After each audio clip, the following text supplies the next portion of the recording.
An aspiring young rapper vanishes without a trace.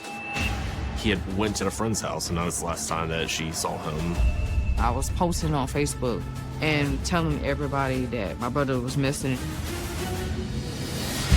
His criminal record makes police think he may have been running from his problems. She said he had put a gun to her 9-month pregnant belly. But when an informant comes forward, the case takes a different turn. I asked, what can you tell me? And it was an information bomb. He's been shot 4 times. At least one of those shots was in the back. I kind of was numb when I heard about it. And the evidence points to a killer driven by rage and desire. She had been texting him about where was he and who was he with. Her rage was building over the course of those hours. I think something just kind of broke inside her mind. She killed him, disposed of him, and then helped everybody look for his body. That's just next level evil.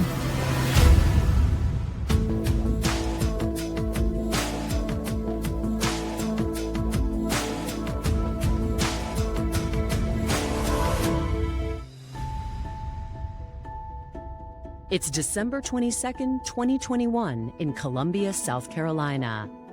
While most residents are getting ready for Christmas, 29-year-old Taylor Wardlaw is on the phone to police about her missing boyfriend, Terrell Sims.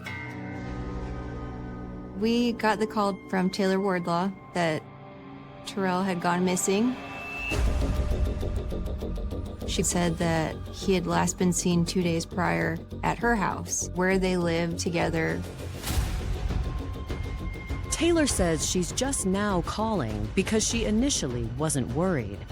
Terrell often leaves with his friends for days at a time. He had gone back home from a friend's house. Taylor said that Terrell left around, 6 or 7 in the morning, and she says that's the last time that she saw him. Taylor says that their relationship is not perfect, but they're in love and they don't really have problems. Taylor suggested that Terrell kind of lived by his own rules. So for him to be gone for 1 day wouldn't necessarily cause too much alarm with her. The unusual part is that he wasn't contacting anybody. He wasn't answering the phone. Now, she's afraid something might be wrong. You could tell that she seemed to be in distress, worried. Missing person reports are considered high priority. The Special Victims Unit investigators began looking into the case. At the initial start of a missing persons investigation, our Special Victims Unit would check hospitals. We'll start talking with their friends, what kind of history they have, anything that gives us a pattern of life or background into who they are. Terrell Davon Sims was born July 6, 1995 in Columbia, South Carolina. 5 minutes later, he was followed by his twin sister, Marcella. Terrell and Marcella never stayed in the crib. They always found a way out of the crib. I'm trying to get to Terrell, and Marcella done went this way. So, I was like, they twins. But their family would face tragedy early on. Terrell and Marcella were babies when our mom passed. I had just turned 10, and she was in the hospital ever since Thanksgiving. I think it was December the 18th, 1995, when she passed. When the twins were just 4 years old, their father died as well, making them and their older sister Rose orphans. Me, my brother, and my sister had to go live with our aunt. We took care of each other. Growing up, I had a lot of responsibilities with Terrell and Marcella. I would try to help out as much as I could.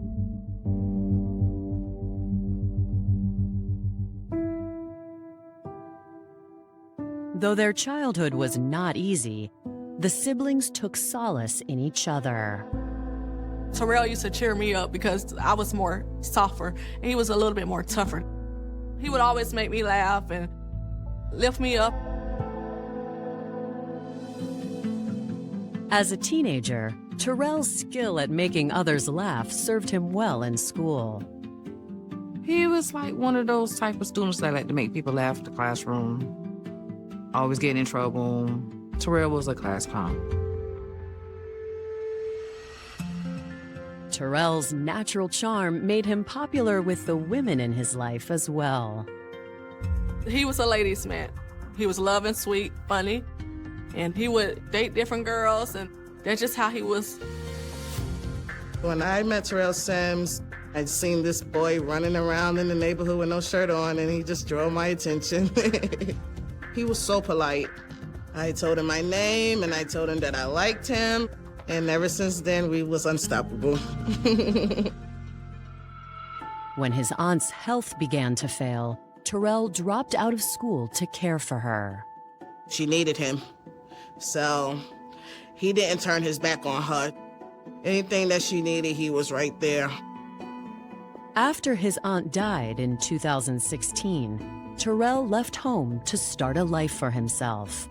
He found an apartment in the Columbia Section 8 housing development known as the Colonies. It's for the low-income people. They help you and stuff like that. Terrell did work at the hibachi restaurant. He would talk about the things that he would do, like wash dishes and stuff and clean up. Terrell did what he needed to make ends meet, but his true passion lay in music.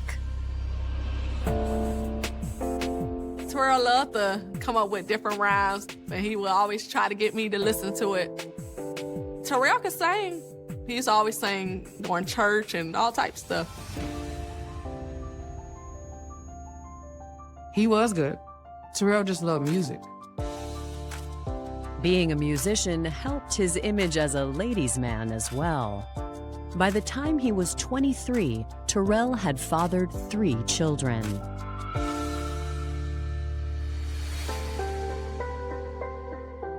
Terrell had different baby moms, different children. He would feed them, cook for them, take care of them. Terrell loved all his kids, but Terrell just wasn't ready to settle down. Terrell didn't find that special one. In 2018, Terrell seemed to finally meet his match, a single mother named Taylor Wardlaw. She moved from New York to the Colonies. Terrell, one day, him and his homeboy was walking down the block, and he seen Taylor and the other girl, and he drew attention to Taylor, and then they was talking ever since.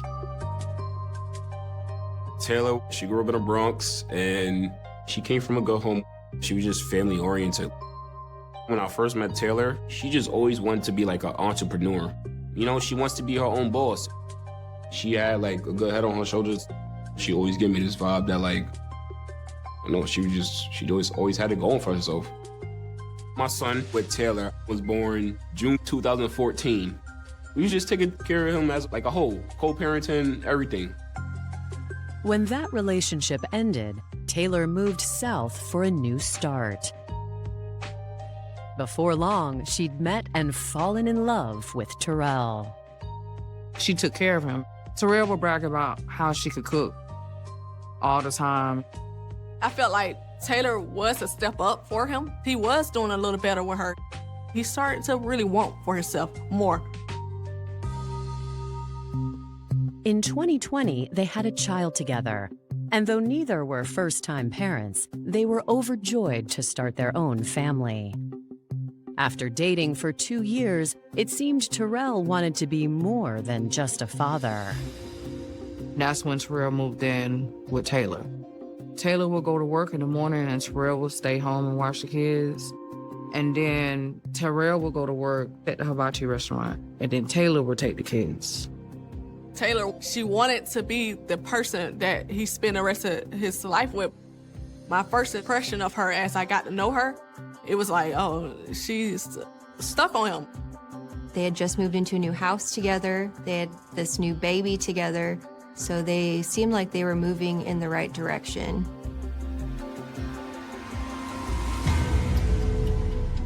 Now, just 3 days before Christmas, Terrell is missing, and no one seems to know where he is. That ain't like Terrell. No matter where Terrell is, Terrell always lets somebody know where he at. Taylor doesn't know exactly how he left the house. He had been dropped off by a friend, and she's not sure if a friend picked him up. But according to Taylor, there might be a good reason why Terrell isn't talking to anyone. It seems their once perfect relationship had recently taken a turn for the worse. She said that Terrell was on bond for domestic violence. He had previously gotten out of jail a few months prior to going missing. Terrell and Taylor had, at times, a tumultuous relationship. At that point, she's worried that he may have gotten up and left town. Coming up, a look into Terrell's life hints at unspoken tensions. We got the idea that Terrell wanted to find a way out. And a new witness comes forward with disturbing allegations. Taylor said that Terrell had come home late and they got into some sort of argument.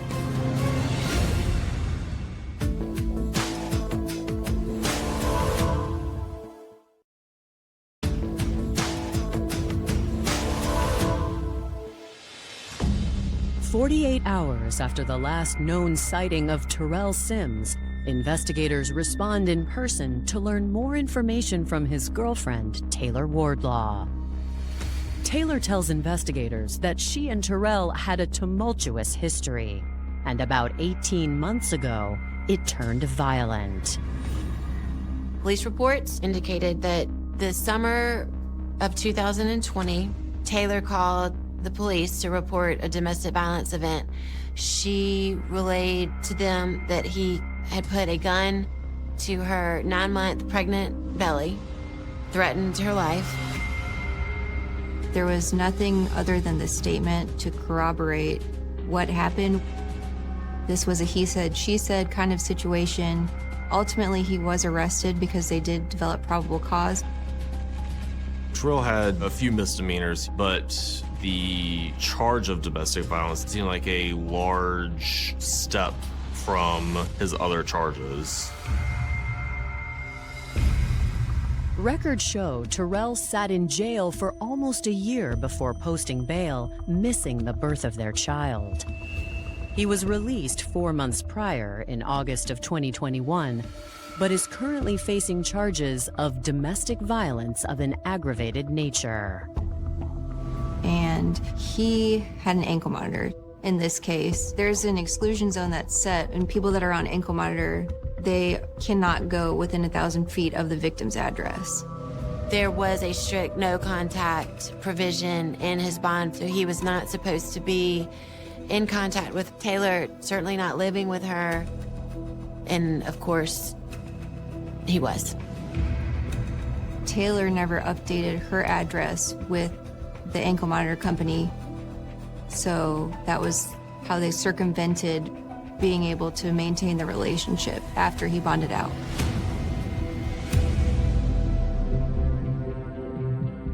To investigators, avoiding being caught violating the terms of his bond seems like a compelling reason for Terrell to disappear. The question is, why he hasn't contacted Taylor or his family. We found out that Taylor was actually the one that posted the bond for Terrell back in August. She stayed in contact with him the entire time he was in jail.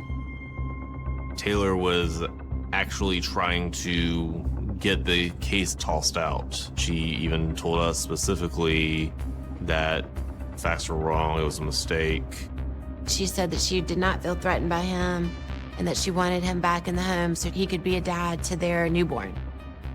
When those domestic violence things started coming up, I was surprised because he never bruised at me, and we've been together a long time. Terrell wouldn't pull no gun out on Taylor. He wouldn't do that.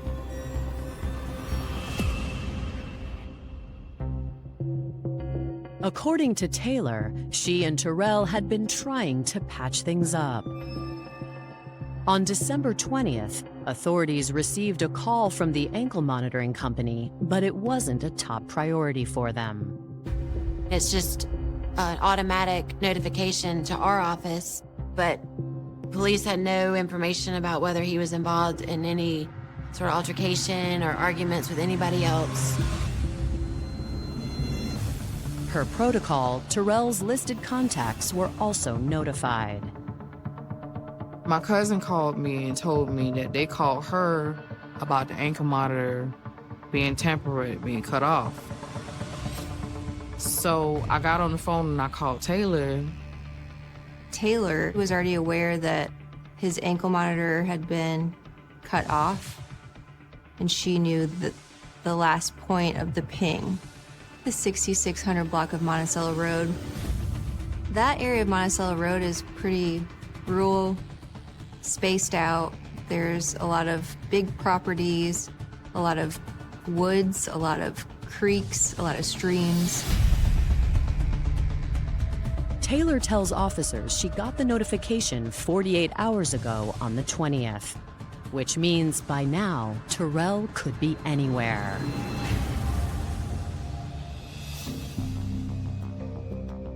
Columbia police put out a statewide alert for other agencies to be on the lookout. At the time, we're dealing with COVID. People are calling out of work. So we're having to work on modified schedules. Since police don't have the resources for a manhunt, Terrell's sisters take matters into their own hands. I was posting on Facebook and telling everybody that my brother was missing. With Terrell missing for 48 hours, Taylor takes to social media to organize a search of her own. Normally when a person go missing, you be like, okay, let's get together as a family and let's find him. It was none of that. Taylor had posted on Facebook as well that she was organizing a search party for Terrell, and it was around the area of Monticello Road because that was his last known location. On December 28th, the social media blitz seems to pay off.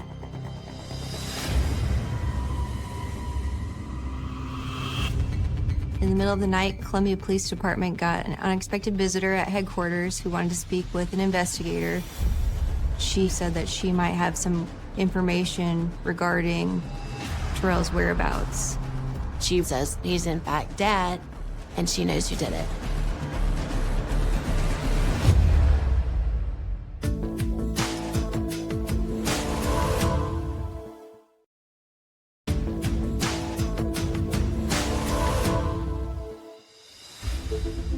Over a week after Terrell Sims' disappearance, a mysterious informant comes forward alleging that Terrell is dead.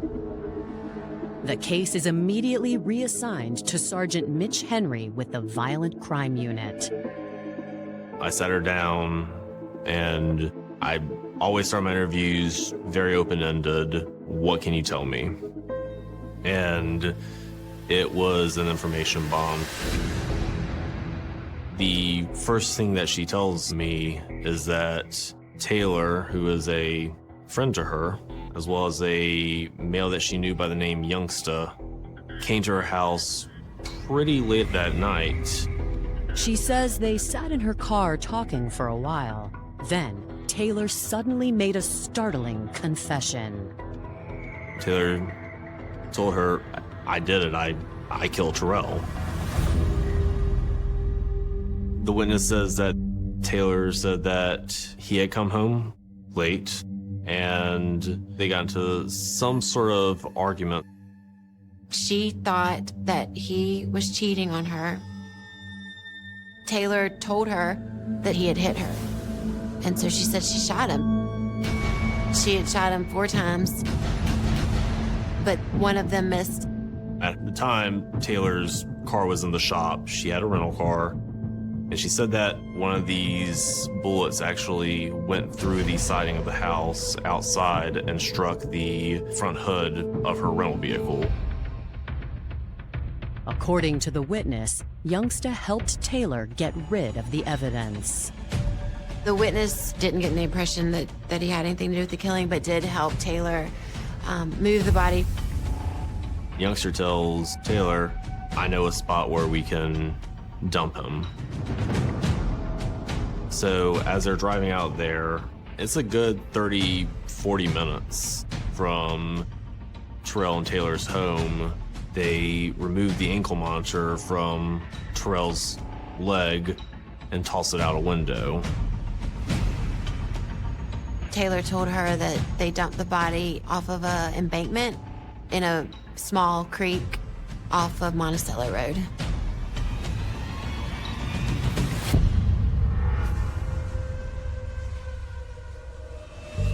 With the increased media attention, Taylor is desperate to go back and make sure her tracks are covered.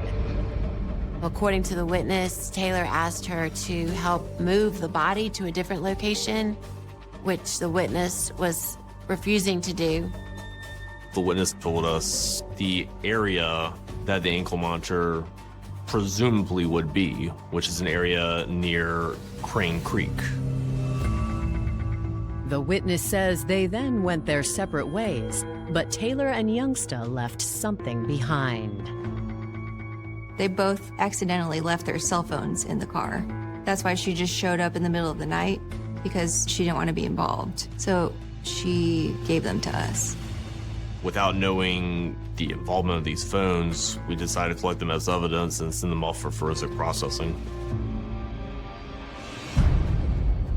While search teams comb the area around the creek looking for Terrell's body, Sergeant Henry digs further into Taylor's background. She grew up in the Bronx. The Bronx is gritty. The Bronx is violent. She got into trouble. She grew up fighting. She always had that hostility in her. Taylor, she didn't have any arrests, but she did own a gun. She had a concealed weapons permit. We looked through pawn shop databases and just to see if any transactions had been made. And the day that Terrell supposedly went missing, Taylor had actually gone and pawned his grill. You haven't seen him, you're starting to get worried that he might be missing, but you're out here selling one of his favorite pieces of jewelry. When detectives ask Terrell's loved ones what they think of his relationship with Taylor, they're less than complimentary. Terrell's sisters kind of painted Taylor as very controlling. Terrell was never the type of person to be with one woman, and Taylor knew that.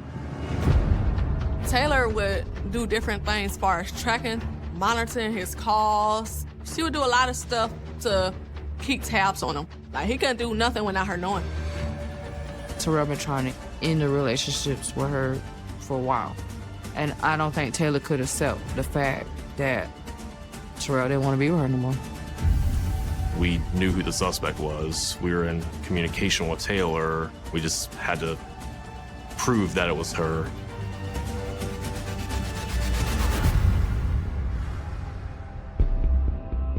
As Sergeant Henry wraps up his interviews, he gets a call from the search team. They haven't found Terrell's body yet, but they have found something else.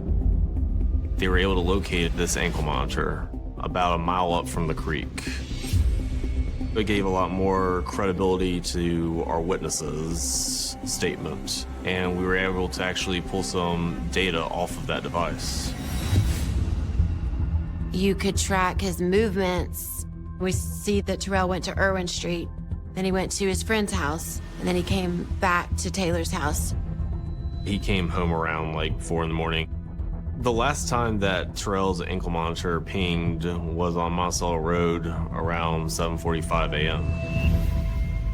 The discovery tells investigators they're close to locating Terrell, but they have a daunting task ahead.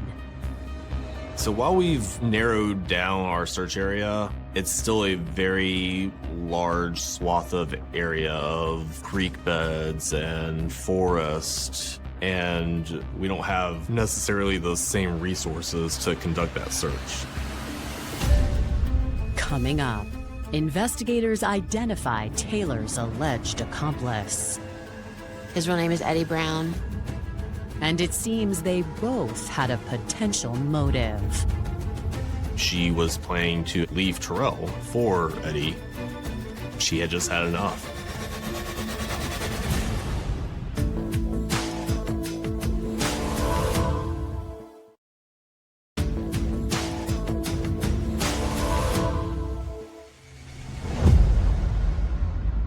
With the discovery of Terrell Sims' ankle monitor, investigators are becoming convinced Taylor Wardlaw is a suspect in a potential homicide. But without a body to prove it, they need to proceed with caution. We're ready to talk to Taylor, but we're not ready to interrogate her yet. We want to talk to her just as a follow-up to the missing persons investigation. We don't want her to have any semblance that we're onto her as a homicide suspect. We need to know what she knows without her knowing that we know that. Taylor pretty much gives us the same story that she gave the initial investigator. Since Taylor is sticking to her story, detectives turn their attention to her alleged accomplice.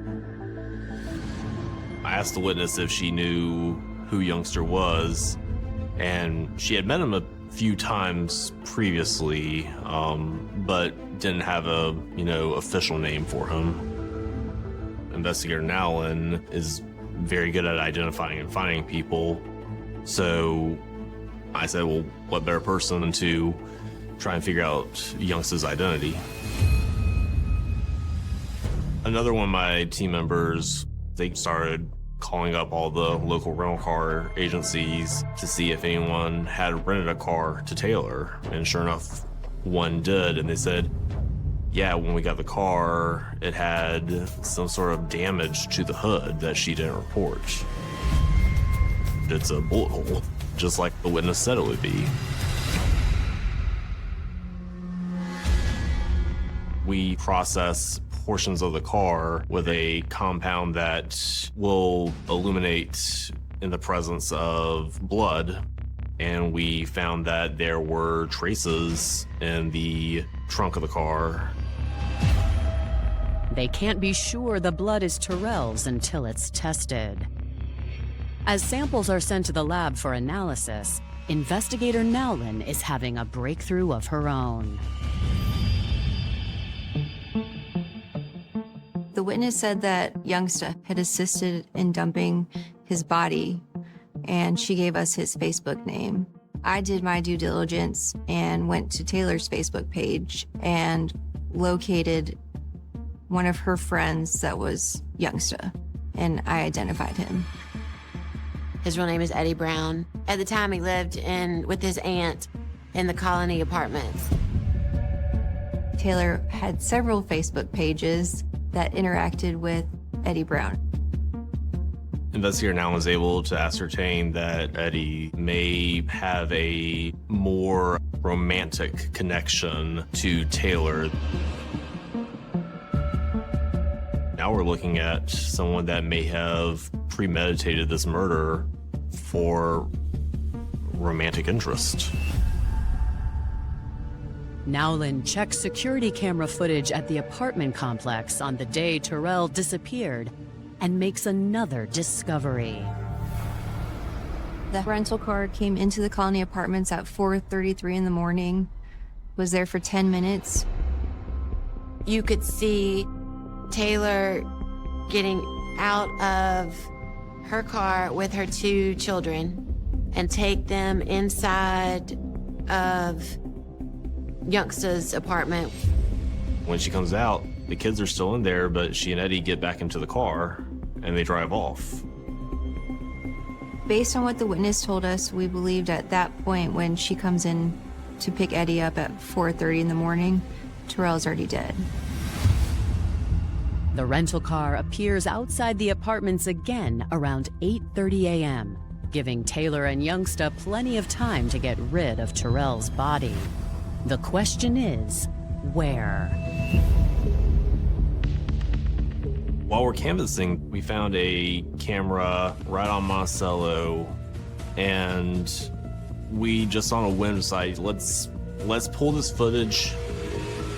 We see Taylor's rental car with a bullet hole in the front of it, driving outbound Monticello. And then coming back within about 20 minutes. And we tried to create a map of how far can you get from this camera box, drive 10 minutes away, and drive 10 minutes back. And with that, we decided to organize a multi-jurisdictional search party. We started calling in other assets from the state. We had drones that were up. We had divers dredging through some of the creeks. We have boats, we have helicopters, we have planes.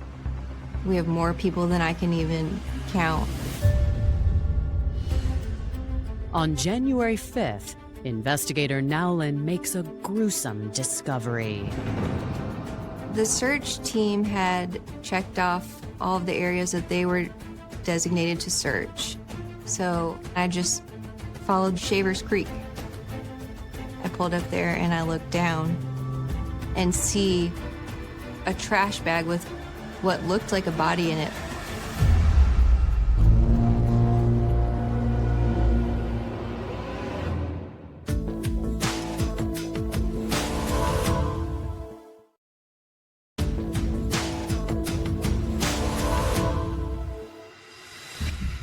After over 2 weeks of searching, investigators have just discovered the body of Terrell Sims in an embankment.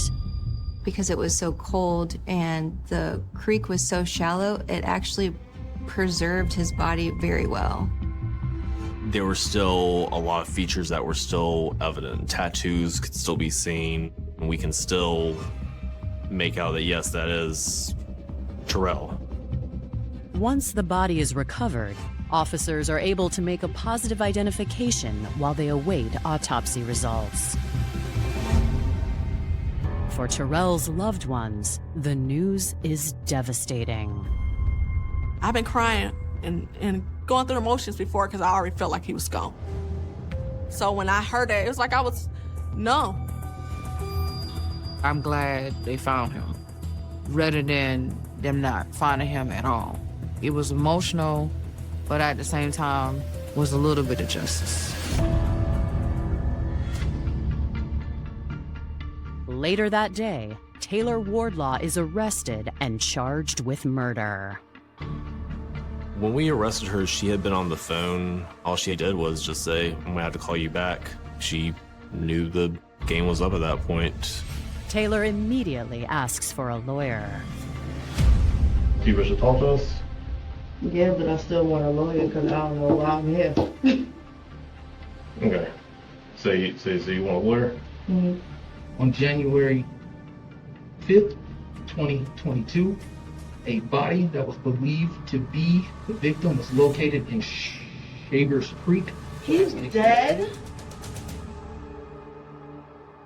While Taylor is held in custody, investigators proceed to search the home for any evidence of a struggle. There was a gun box for a 9mm Ruger in a safe in the house, but the gun was unaccounted for.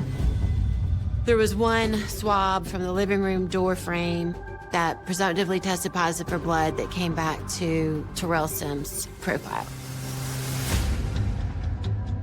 While investigators make plans to speak to Eddie Brown, the medical examiner's autopsy report gives them an idea of what happened in the apartment. Once the autopsy is conducted, it gives us an estimate about how long he's been deceased. which had been, at this point, roughly 2 weeks. It tells us he's been shot 4 times. At least one of those shots was in the back. The projectiles that were collected were consistent with being fired from a 9mm. It's possible that the first shots were to the front, but somebody that is running away, there's no justification to shoot them in the back. All of that just goes to show a cover-up of a killing versus if it was self-defense.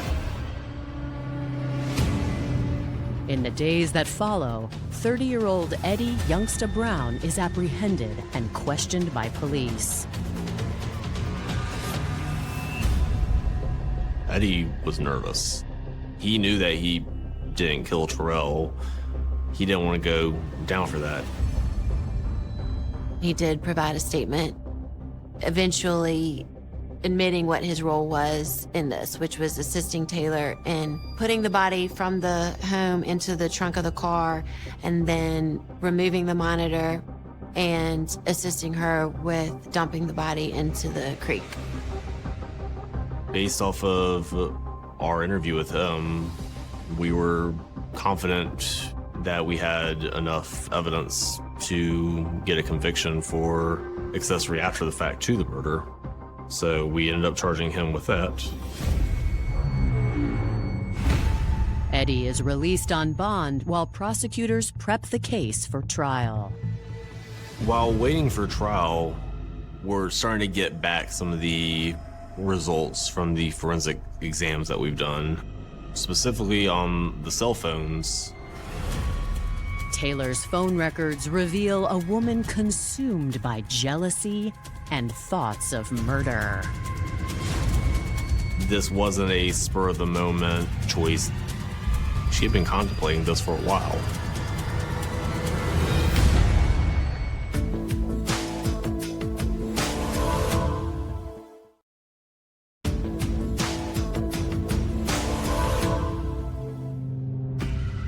When prosecutors review the evidence, witness statement, and video surveillance footage, it's clear to them Taylor Wardlaw conspired to kill her boyfriend, Terrell Sims.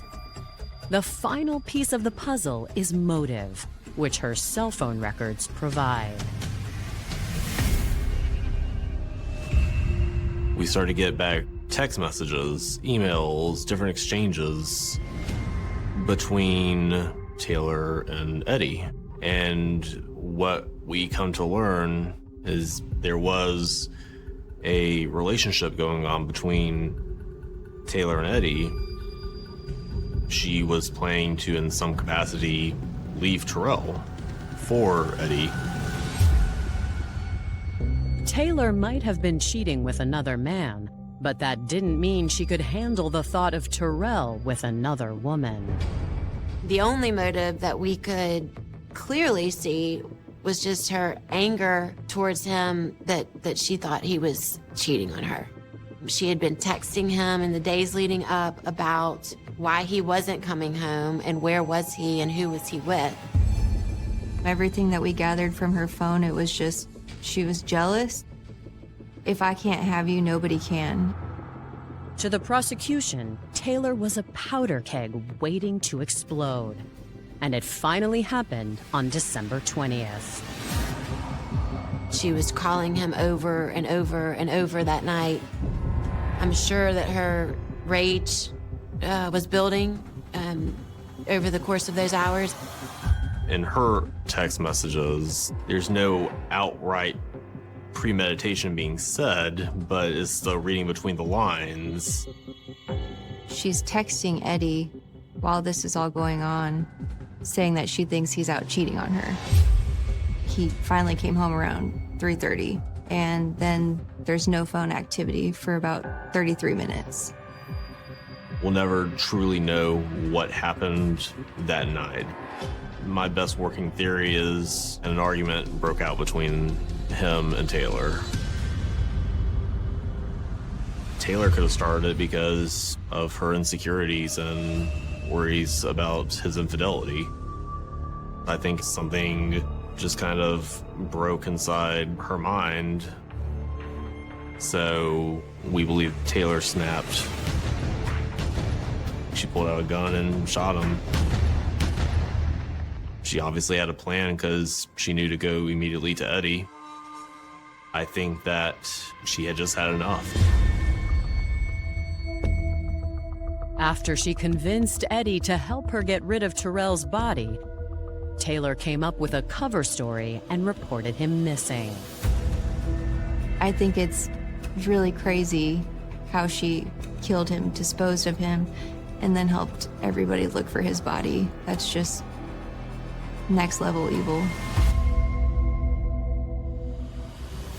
Taylor spends the next 2 years in jail awaiting trial.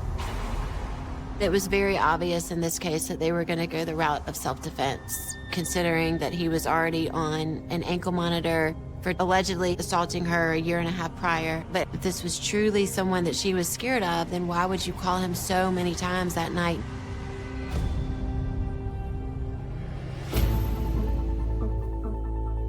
In an unexpected turn of events, the case never makes it to court.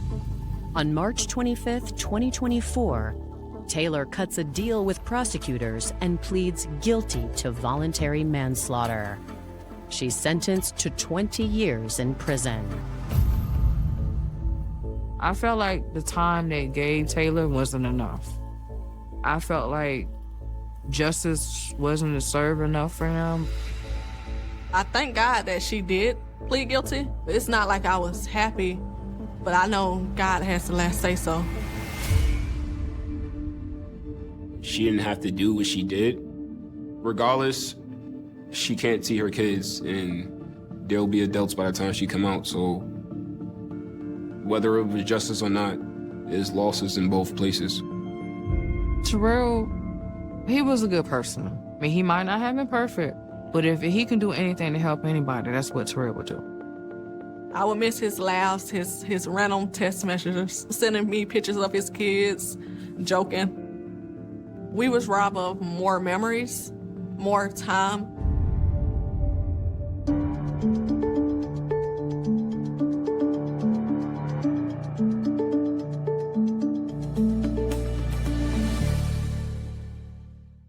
The intricate landscape of human relationships often harbors quiet storms that, if left unaddressed, can culminate in unimaginable tragedies.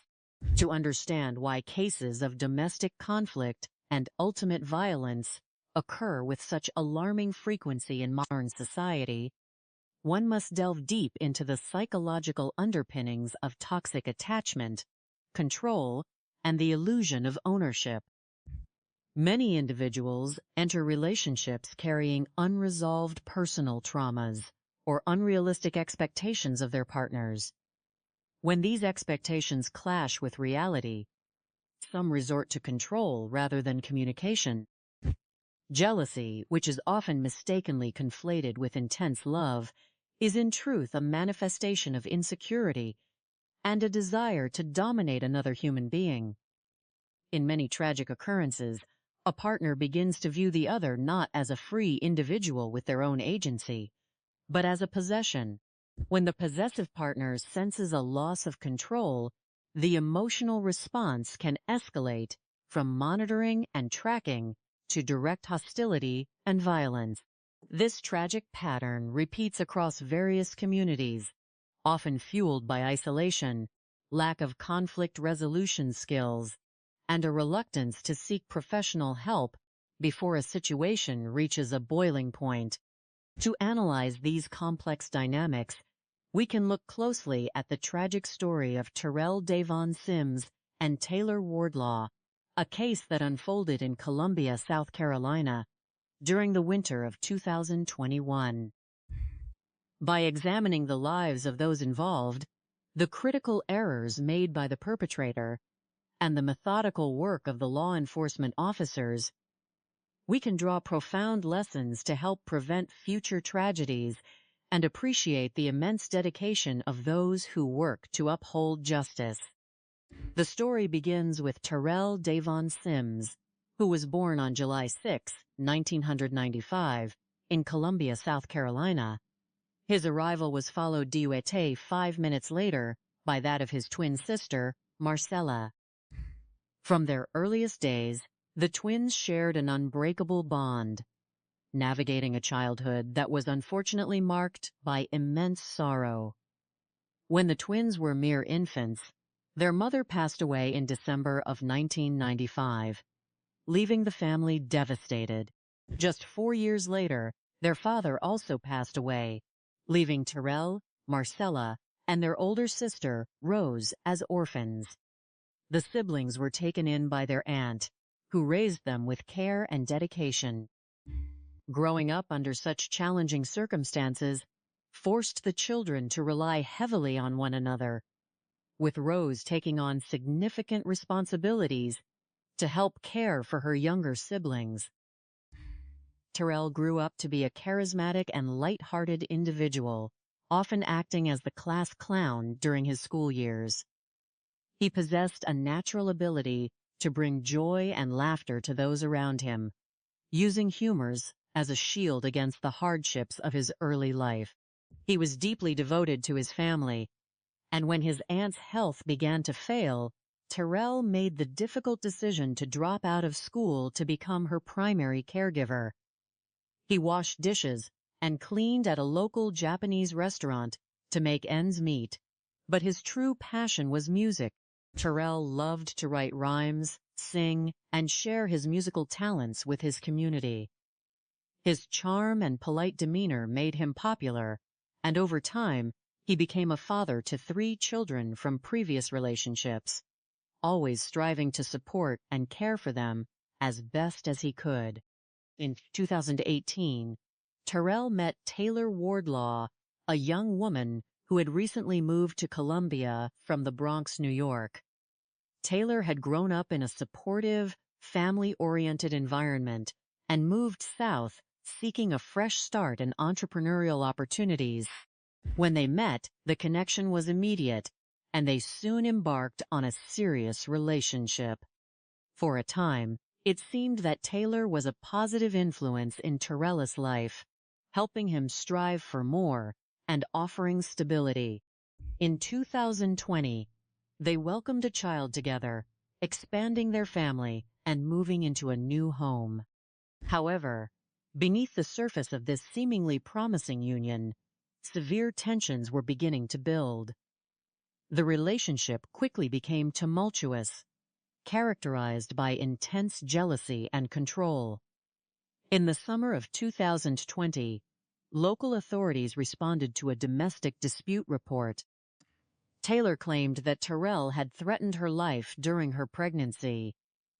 Although there was little physical evidence to corroborate the claims, Terrell was arrested and subsequently spent nearly a year in local custody awaiting trial, missing the birth of their child. In August of 2021, Terrell was released on bond under strict conditions, which included wearing an electronic monitoring device and adhering to a strict no-contact order. This order legally prohibited him from being within 1,000 feet of Taylor or her residence. In an ironic twist of fate, it was Taylor herself who had posted the bond money to secure his release, and she actively sought to have the charges dismissed, claiming the situation had been misunderstood. Despite the legal restrictions, Terrell moved back into the residence with Taylor and their children, bypassing the geographical restrictions of the tracking device because Taylor did not update her address with the monitoring agency. The fragile peace did not last. Taylor's desire for control had intensified, leading her to monitor Terrell's calls, track his movements, and constantly question his fidelity. Unknown to Terrell, Taylor had also begun an emotional and romantic relationship with a local resident named Eddie Brown, who was also known by the moniker Youngsta. Phone records would later reveal a complex web of interactions, showing that she was contemplating leaving Terrell for Eddie, while simultaneously remaining consumed by intense jealousy regarding Terrell's whereabouts. The situation reached a critical climax on the night of December 20, 2021. Terrell had spent the evening visiting friends, returning to the residence in the early hours of the morning. Throughout the night, Taylor's anger had been building as she sent numerous messages questioning his loyalty. When Terrell finally arrived home, a heated confrontation ensued. In a fit of rage, Taylor produced a firearm, for which she held a concealed weapon permit, and fired multiple times, ending Terrell's life. One of the projectiles missed and penetrated the exterior wall of the home, striking the hood of her rental vehicle parked outside. Realizing the gravity of her actions, Taylor did not contact emergency services. Instead, she immediately sought the assistance of Eddie Brown. Together, they devised a plan to conceal the deed. They placed the victim in the trunk of the rental car and drove to a remote, rural area along Monticello Road, approximately 40 minutes away. Along the journey, they removed the electronic tracking device from Terrell's leg and discarded it near Crane Creek. They then concealed the victim's body in an embankment near Shavers Creek before returning to their daily lives. In an attempt to deflect suspicion, Taylor waited 2 days before contacting the police on December 22, 2021, to report Terrell missing. She presented herself as a worried partner, claiming he had walked away from the home and had not been heard from since. To further the deception, she posted on social media and organized community search efforts, presenting a facade of deep concern. The turning point in the investigation occurred on December 28, 2021, when a female acquaintance of Taylor walked into the Columbia Police Department headquarters in the middle of the night. This individual delivered what investigators described as an information bomb. She revealed that Taylor had confessed to the crime during a private conversation and had even asked for assistance in moving the victim's body to a new location to avoid detection. Furthermore, the informant surrendered 2 cellular phones that Taylor and Eddie had accidentally left in her vehicle. This crucial lead allowed Sergeant Mitche and the Violent Crime Unit to focus their efforts. Investigators quickly verified key details of the informant's statement. They contacted the rental car agency and located the vehicle Taylor had been driving, discovering a patched bullet hole in the hood and traces of blood in the trunk. They also recovered the discarded electronic tracking device near Crane Creek, allowing them to map Terrell's final movements on the morning of the tragedy. Using surveillance footage from cameras along Monticello Road, investigators mapped the travel times of the rental vehicle, narrowing the search area. On January 5, 2022, investigator Nowlin discovered the victim's body in Shavers Creek. The cold winter weather had preserved the scene, providing clear evidence that confirmed the informant's account.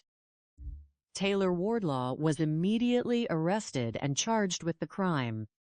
Although her defense team initially prepared to argue self-defense based on the prior domestic incidents, the forensic evidence, including the trajectory of the projectiles and the extensive cover-up, strongly contradicted this narrative. The text messages recovered from the cellular phones painted a clear picture of premeditated anger and jealousy rather than fear. Confronted with the overwhelming evidence, Taylor chose to plead guilty to voluntary manslaughter on March 25, 2024, and was sentenced to 20 years in prison. Eddie Brown was also prosecuted and held accountable for his role as an accessory after the fact. This tragic case offers several profound life lessons for communities and individuals. First, It underscores the critical importance of recognizing the warning signs of toxic control and obsessive jealousy in relationships. True love is built on mutual respect, trust, and safety, not on surveillance, isolation, and possession. When a relationship begins to exhibit signs of extreme volatility, it is imperative to seek help from professionals or trusted community resources rather than attempting to navigate the conflict alone. Second, the case highlights the dangers of bypassing legal protections, such as no-contact orders and protective bonds. These measures are put in place by the justice system to ensure safety and provide a cooling-off period for individuals in conflict. Disregarding these boundaries often leads to an escalation of danger. For law enforcement agencies, the successful resolution of this case demonstrates the value of community trust and meticulous forensic work. The willingness of the informant to step forward was the catalyst that cracked the case open. Building strong relationships with the public ensures that individuals feel safe coming forward. Vekhapaitahat vital information. Additionally, the rapid preservation and analysis of digital evidence, such as cellular phone records and electronic tracking data, are indispensable tools in modern investigations.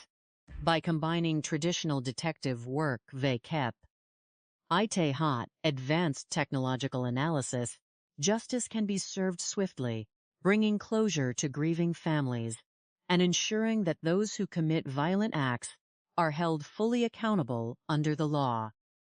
The quiet onset of the winter season in the year 2021 brought with it the usual anticipation of holiday warmth and family gatherings in Columbia, South Carolina.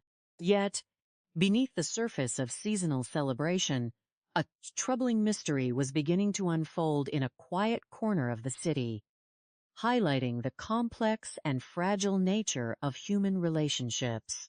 The sudden disappearance of a young, aspiring musician named Terrell Davon Sims on December 20th, 2021, would eventually expose a tragic story of jealousy, control, and the devastating consequences of unresolved domestic conflict.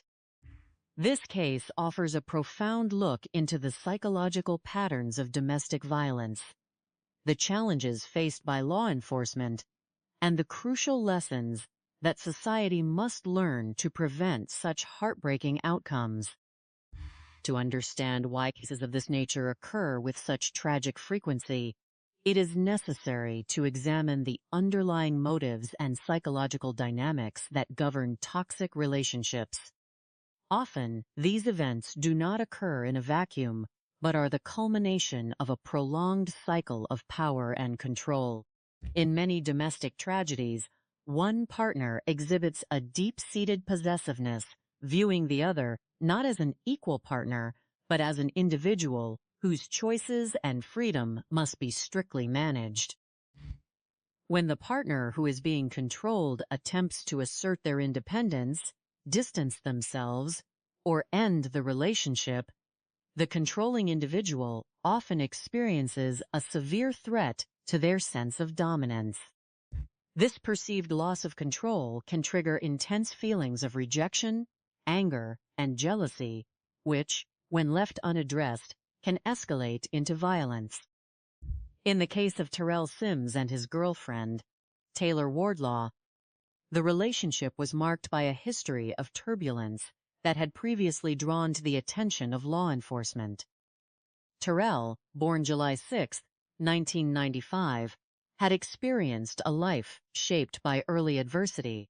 Having lost both of his parents by the time he was 4 years old, Terrell and his twin sister, Marcella, along with their older sister, Rose, were raised by their aunt.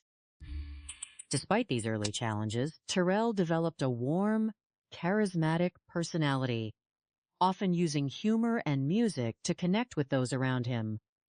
He was known as a talented individual who cared deeply for his children and sought to build a better life for himself. However, His relationship with Taylor, which began around the year 2018, quickly became complicated by intense emotions and possessiveness. By the summer of the year 2020, their domestic struggles escalated to the point where Taylor contacted the police to report a serious threat involving a weapon. This accusation led to Terrell's arrest on charges of domestic violence of an aggravated nature. He remained in custody for nearly a year before Taylor herself posted his bond in August of the year 2021, actively seeking to have the charges dismissed so that they could reunite and care for their newborn child. This behavior is a common pattern observed by psychologists, where a victim of domestic conflict or a controlling partner seeks to reconcile despite previous dangers, often driven by a complex mix of affection, hope for change, and a desire to keep the family unit intact. However, the legal system had put in place strict conditions to prevent contact between them, including an ankle monitor that designated a 1,000-foot exclusion zone around Taylor's residence. To bypass these restrictions, the couple continued to live together without updating Taylor's address with the monitoring agency, creating a situation where the safety measures intended to protect them were rendered ineffective. This circumvention of legal boundaries highlights a significant challenge in preventing domestic crimes, as the tools used by law enforcement rely heavily on compliance and accurate information to function as intended. The tension in their household reached a critical point in the early morning hours of December 20th, 2021. According to investigation records and subsequent confessions, Terrell returned home late, sparking an intense argument fueled by Taylor's suspicions of infidelity. The digital records from their mobile phones later revealed that Taylor had been sending numerous messages expressing deep anxiety and anger regarding Terrell's whereabouts and the company he was keeping. This buildup of jealousy over several hours created a highly volatile situation. Psychologists note that when an individual's sense of security is entirely dependent on controlling their partner's actions, any suspicion of betrayal can cause a sudden breakdown in rational thinking, leading to impulsive and tragic actions. Following the tragic event in the apartment, the focus of the perpetrators shifted immediately to concealment and self-preservation. In an attempt to avoid detection, Taylor sought the assistance of an acquaintance named Eddie Brown, also known in the community as Youngsta. Together, they embarked on a series of actions to cover up the crime, demonstrating a calculated attempt to mislead investigators. They transported Terrell's body to a remote location off Monticello Road, approximately 30 to 40 minutes away, and discarded his ankle monitor in a separate area near Crane Creek to disrupt any potential tracking signals. The sophistication of criminals in the modern era often involves a mix of deliberate planning and significant logical errors. While Taylor and her accomplice took steps to dispose of physical evidence, transport the body to a shallow creek, and fabricate a missing persons report to establish an alibi, they ultimately left behind a trail of digital and physical clues that proved to be their undoing. The very digital tools that modern society relies upon for communication and convenience also serve as indelible diaries of our movements and intentions. The breakthrough in the investigation began when an informant, distressed by the situation and unwilling to participate in a cover-up, walked into the Columbia Police Department headquarters in the middle of the night on December 28, 2021. This individual provided Sergeant Mitch Henry of the Violent Crime Unit with a detailed account of Taylor's confession, including the location of the discarded ankle monitor and the general area where Terrell's body had been placed. Crucially, the informant also handed over 2 mobile phones that Taylor and her accomplice had accidentally left inside her vehicle, providing the police with immediate access to critical digital evidence. With this information, the investigative team, including Sergeant Henry and Investigator Nowlin, began a meticulous process of verification. The police rely heavily on a combination of traditional canvassing, community cooperation, and advanced forensic technology to track down perpetrators. In this case, the recovery of the discarded ankle monitor near Crane Creek provided immediate credibility to the informant's statement. Although the device had been severed, its internal data storage allowed investigators to reconstruct Terrell's final movements, confirming that he had returned to the residence on the night of his disappearance. Furthermore, investigators contacted local rental car agencies and discovered that Taylor had rented a vehicle during the period in question. Upon inspecting the returned vehicle, forensic teams utilized specialized compounds that illuminate in the presence of biological traces, discovering evidence of blood in the trunk. They also observed a distinct physical anomaly on the vehicle, a hole in the hood, that was consistent with a projectile from a firearm, corroborating the informant's account that a shot had been fired during the struggle and had struck the rental car parked outside. The integration of closed-circuit, television footage, and public safety cameras proved to be another vital tool for the police. By analyzing camera feeds along Monticello Road, investigators identified the rental car traveling toward the rural area in the early morning hours of December 20th and returning a short time later. This allowed them to construct a precise geographical model of how far the vehicle could have traveled within that time frame, significantly narrowing down the search area. Despite the vast and challenging terrain of woods, creeks, and streams along Monticello Road, the search efforts were intensified through a multi-jurisdictional collaboration. Drones, divers, canine units, and search teams worked systematically to comb the designated areas. On January 5, 2022, Investigator Nowlin located Terrell's body in a shallow section of Shavers Creek. The freezing winter temperatures had preserved the physical evidence, allowing the medical examiner to confirm the victim's identity and perform an autopsy. The findings revealed that Terrell had been shot 4 times, with at least 1 wound located in his back, a detail that strongly contradicted any potential claim of self-defense or an immediate physical threat. With the physical and scientific evidence secured, Taylor Wardlaw was arrested and charged with murder, while Eddie Brown was apprehended and charged as an accessory after the fact for his role in concealing the crime. Facing the overwhelming weight of the evidence compiled by the Columbia Police Department, Taylor eventually chose to avoid a trial, pleading guilty to voluntary manslaughter on March 25, 2024. She was sentenced to 20 years in prison, bringing a quiet end to a legal process, but leaving behind a profound sense of loss for Terrell's family, including his young children and his twin sister, Marcella. This tragic case offers several vital life lessons that can help communities prevent similar occurrences in the future.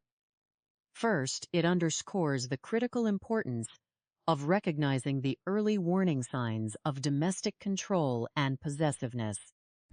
True care and affection are built on mutual respect, trust, and the freedom of each individual. When a relationship begins to be defined by constant monitoring, intense jealousy, and attempts to isolate a partner, It is a clear indicator that professional intervention or a safe, planned separation is necessary. Second, the case highlights the need for more robust support systems for individuals caught in cycles of domestic conflict. Often, victims and perpetrators alike find themselves trapped in patterns of behavior that they feel unable to break without external guidance.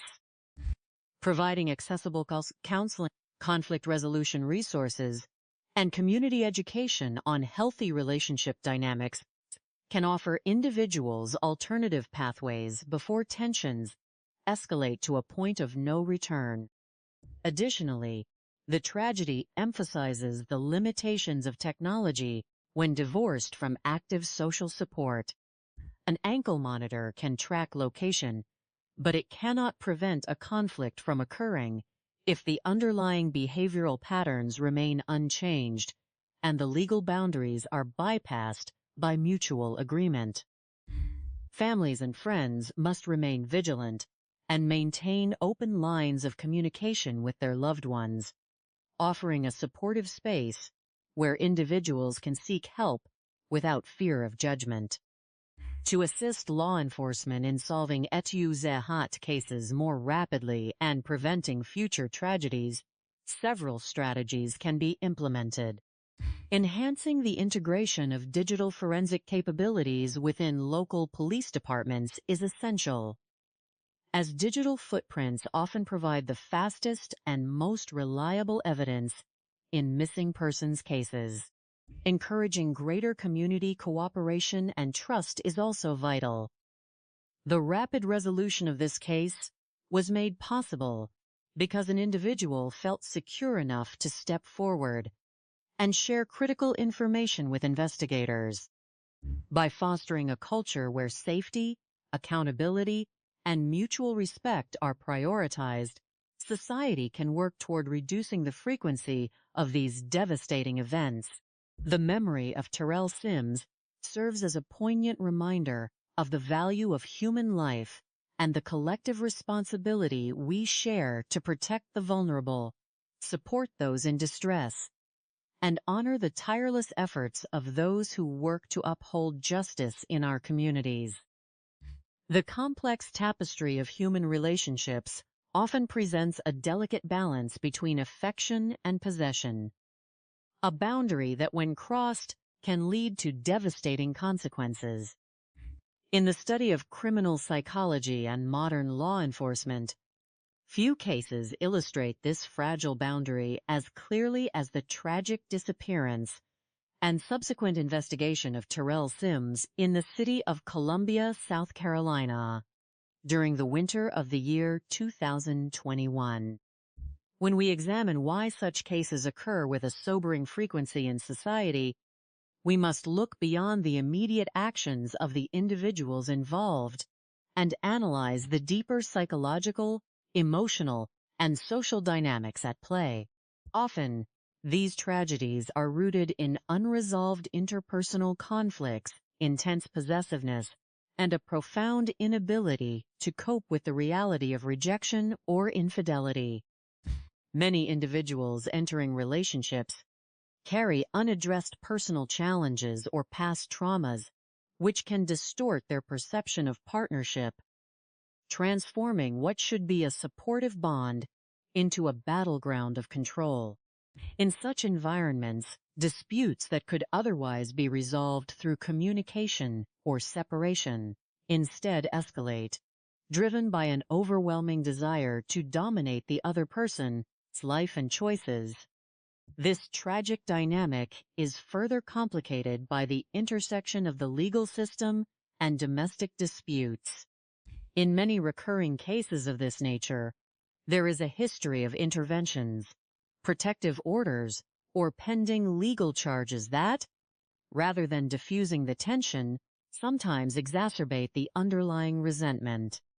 The perpetrator may feel trapped by the legal consequences of their past behavior, while simultaneously refusing to relinquish their hold on the victim. This paradox of wanting to maintain a relationship while harboring deep-seated anger creates a volatile environment. To understand why these situations occur so frequently, one must also consider the role of social networks and isolated living conditions. In modern times, the perception of relationships is highly influenced by digital communication, which can facilitate constant monitoring, tracking, and the rapid escalation of jealousy.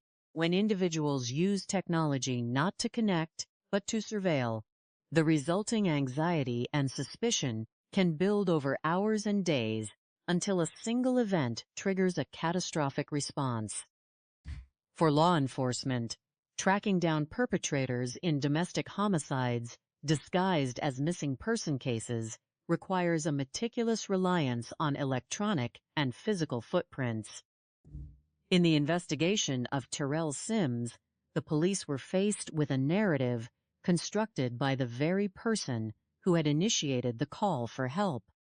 The primary details and clues that investigators rely upon in such complex scenarios are often the subtle inconsistencies in the timeline provided by those closest to the victim.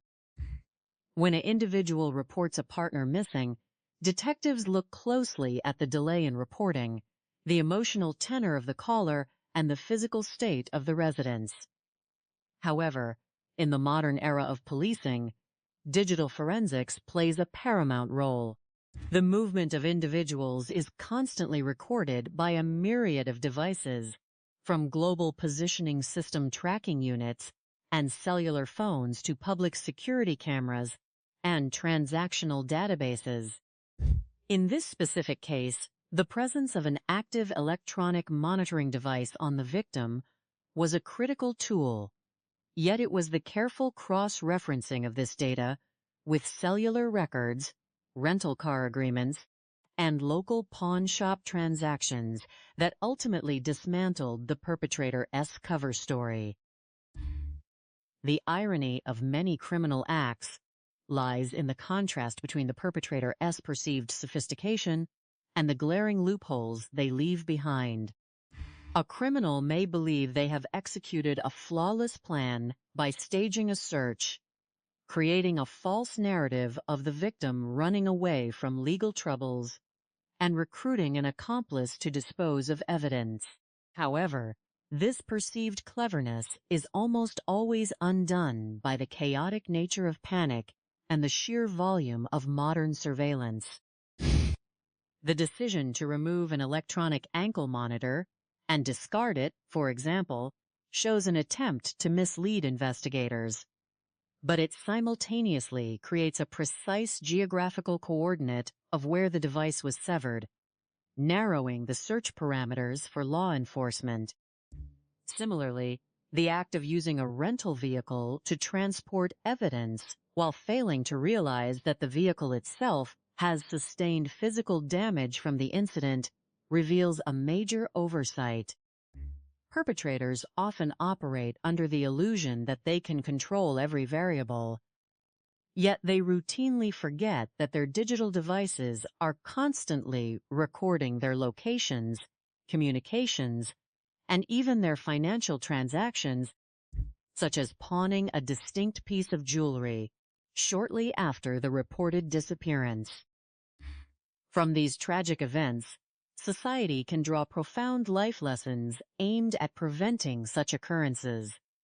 The most vital lesson is the critical importance of recognizing the early signs of possessiveness and control within a relationship.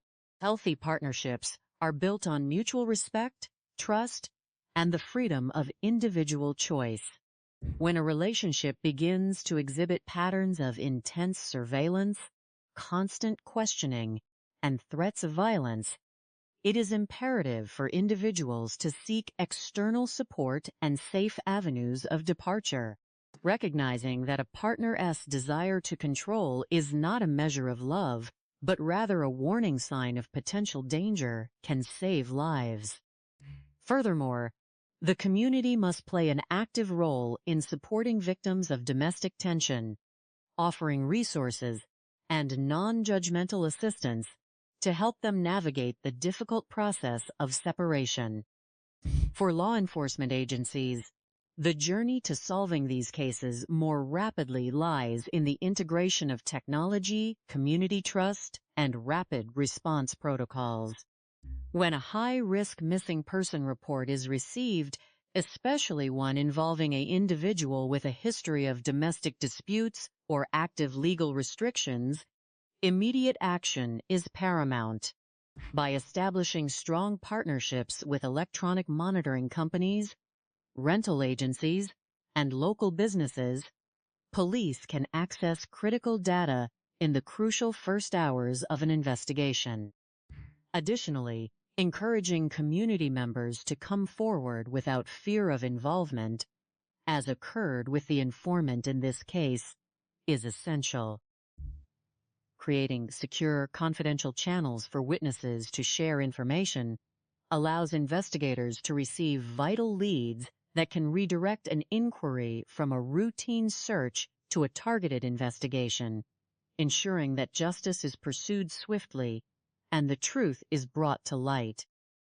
To understand the full scope of this tragedy, we must examine the life of Terrell Davon Sims, whose journey began on July 6, 1995, in Columbia, South Carolina.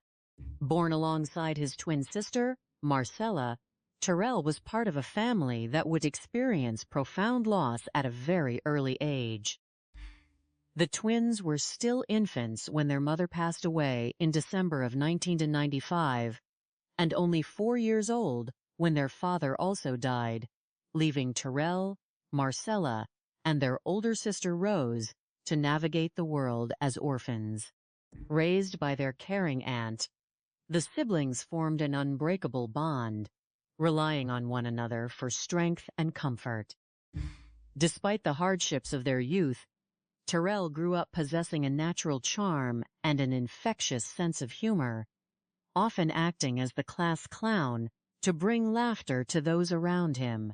As a teenager, his polite demeanor and magnetic personality made him popular in his neighborhood, and he developed a deep passion for music, often writing rhymes and singing to express his emotions. As Terrell entered adulthood, he faced the challenges of supporting himself and his family.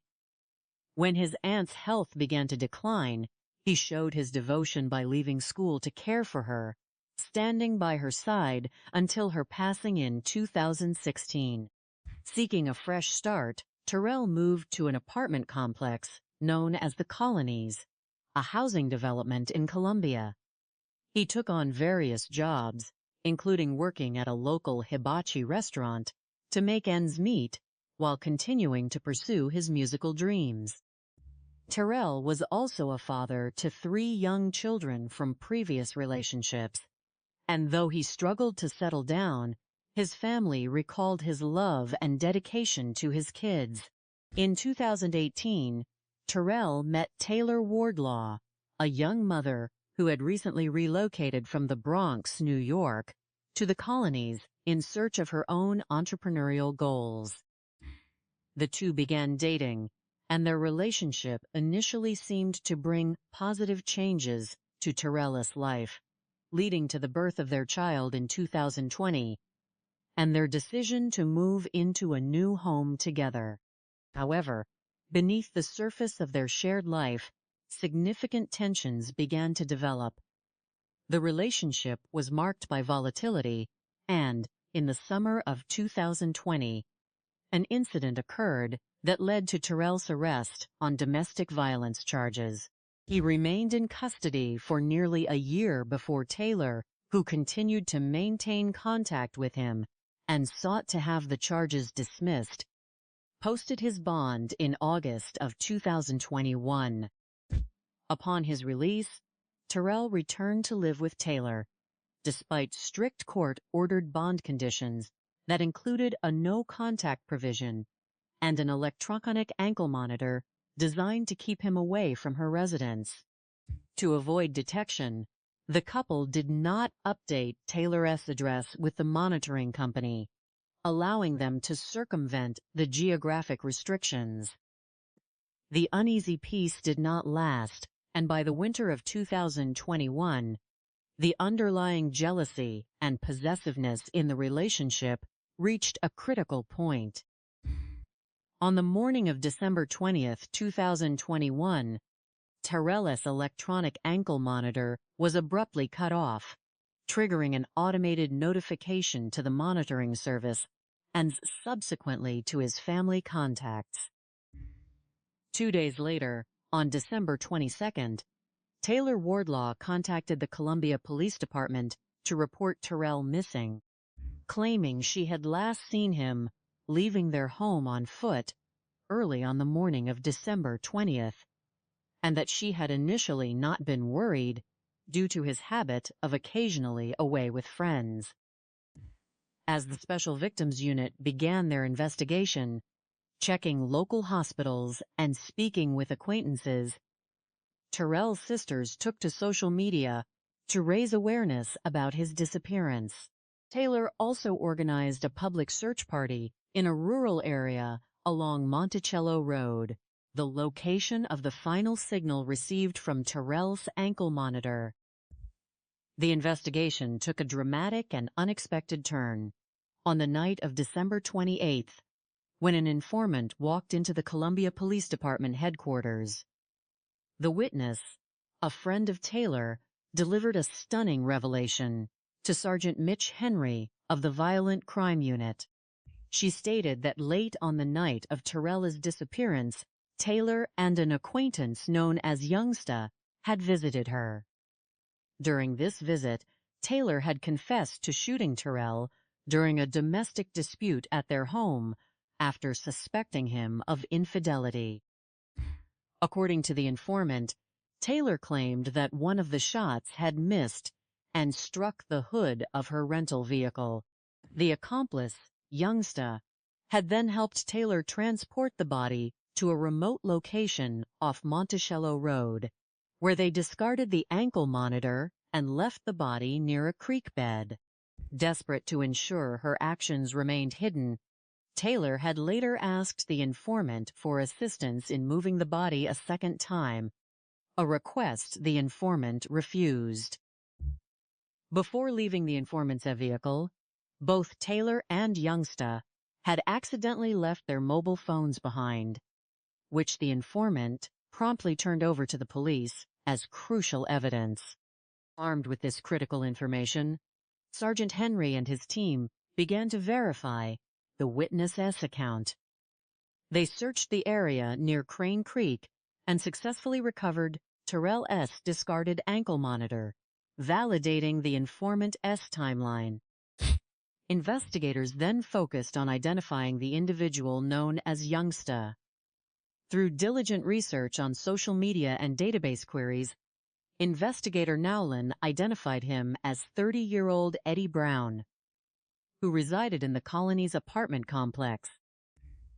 Further inquiries revealed that Taylor had rented a vehicle during the period in question, and when the rental agency was contacted, they confirmed the car had been returned with unreported damage to the hood, consistent with a bullet hole. Forensic analysis of the vehicle also revealed traces of blood in the trunk. Surveillance footage from the apartment complex showed Taylor arriving at Eddie Brown's residence early on the morning of December 20th, leaving her children in his care before the two departed together in the rental car. Additional traffic cameras along Monticello Road captured the rental vehicle, traveling toward the rural area and returning within a short time frame, providing investigators with a clear geographic window. On January 5, 2022, during a coordinated search of Shaveress Creek, investigator Nowlin made the tragic discovery of Terrell's body, which had been placed in a container and concealed in an embankment. An autopsy later confirmed that Terrell had sustained multiple injuries from a firearm, with at least one shot entering from the back, contradicting any potential claim of immediate self-defense. Following the discovery, Taylor Wardlaw was arrested and charged with murder. while Eddie Brown was subsequently apprehended and charged with accessory after the fact for his role in assisting with the concealment of the evidence. As prosecutors prepared the case for trial, forensic examination of the recovered cellular phones revealed extensive text messages and communications between Taylor and Eddie Brown, highlighting a romantic connection and exposing Taylor's intense jealousy and monitoring of Terrell's actions in the days leading up to his death. The data painted a clear picture of a situation driven by possessiveness and anger, culminating in the confrontation on the night of December 20th. The legal proceedings concluded on March 25, 2024, when Taylor Wardlaw chose to plead guilty to voluntary manslaughter, avoiding a lengthy trial and receiving a sentence of 20 years in prison. For Terrell's family, the loss of a brother, father, and friend left a deep void that could never be filled, though the resolution of the case brought a sense of closure and justice. The investigation stands as a testament to the dedication of the law enforcement officers who worked tirelessly to uncover the truth, utilizing a combination of traditional policing, community cooperation, and modern forensics to resolve a tragic case and ensure accountability. The nature of human relationships often presents a complex tapestry of affection, dependency, and at times, unexpressed conflict. In the study of domestic tragedies, one frequently observes how the sanctuary of the home can be transformed into a place of great distress when emotional ties disintegrate into possessiveness and jealousy.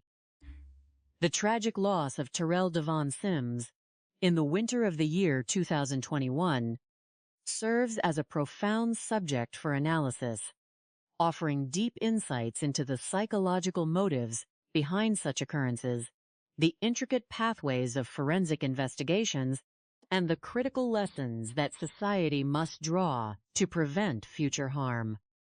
To understand the tragedy, one must first examine the life of Terrell Devon Sims, a young man whose journey was marked by early adversity, but who maintained a remarkable capacity for joy and connection.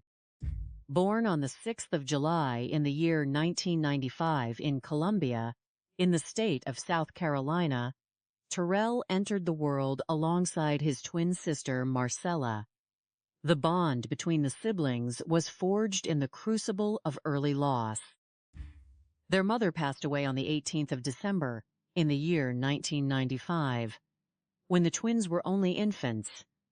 Merely 4 years later, their father also passed away, leaving Terrell, Marcella, and their older sister Rose as orphans.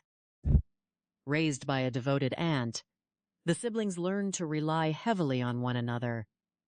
Terrell developed a personality characterized by humor and warmth, often acting as the comedian of the family to lift the spirits of those around him.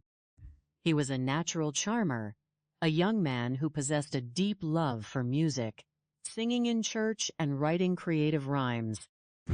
To make ends meet and support his family, he worked diligently at a local restaurant, performing tasks such as washing dishes and cleaning, while constantly dreaming of a future in the musical arts.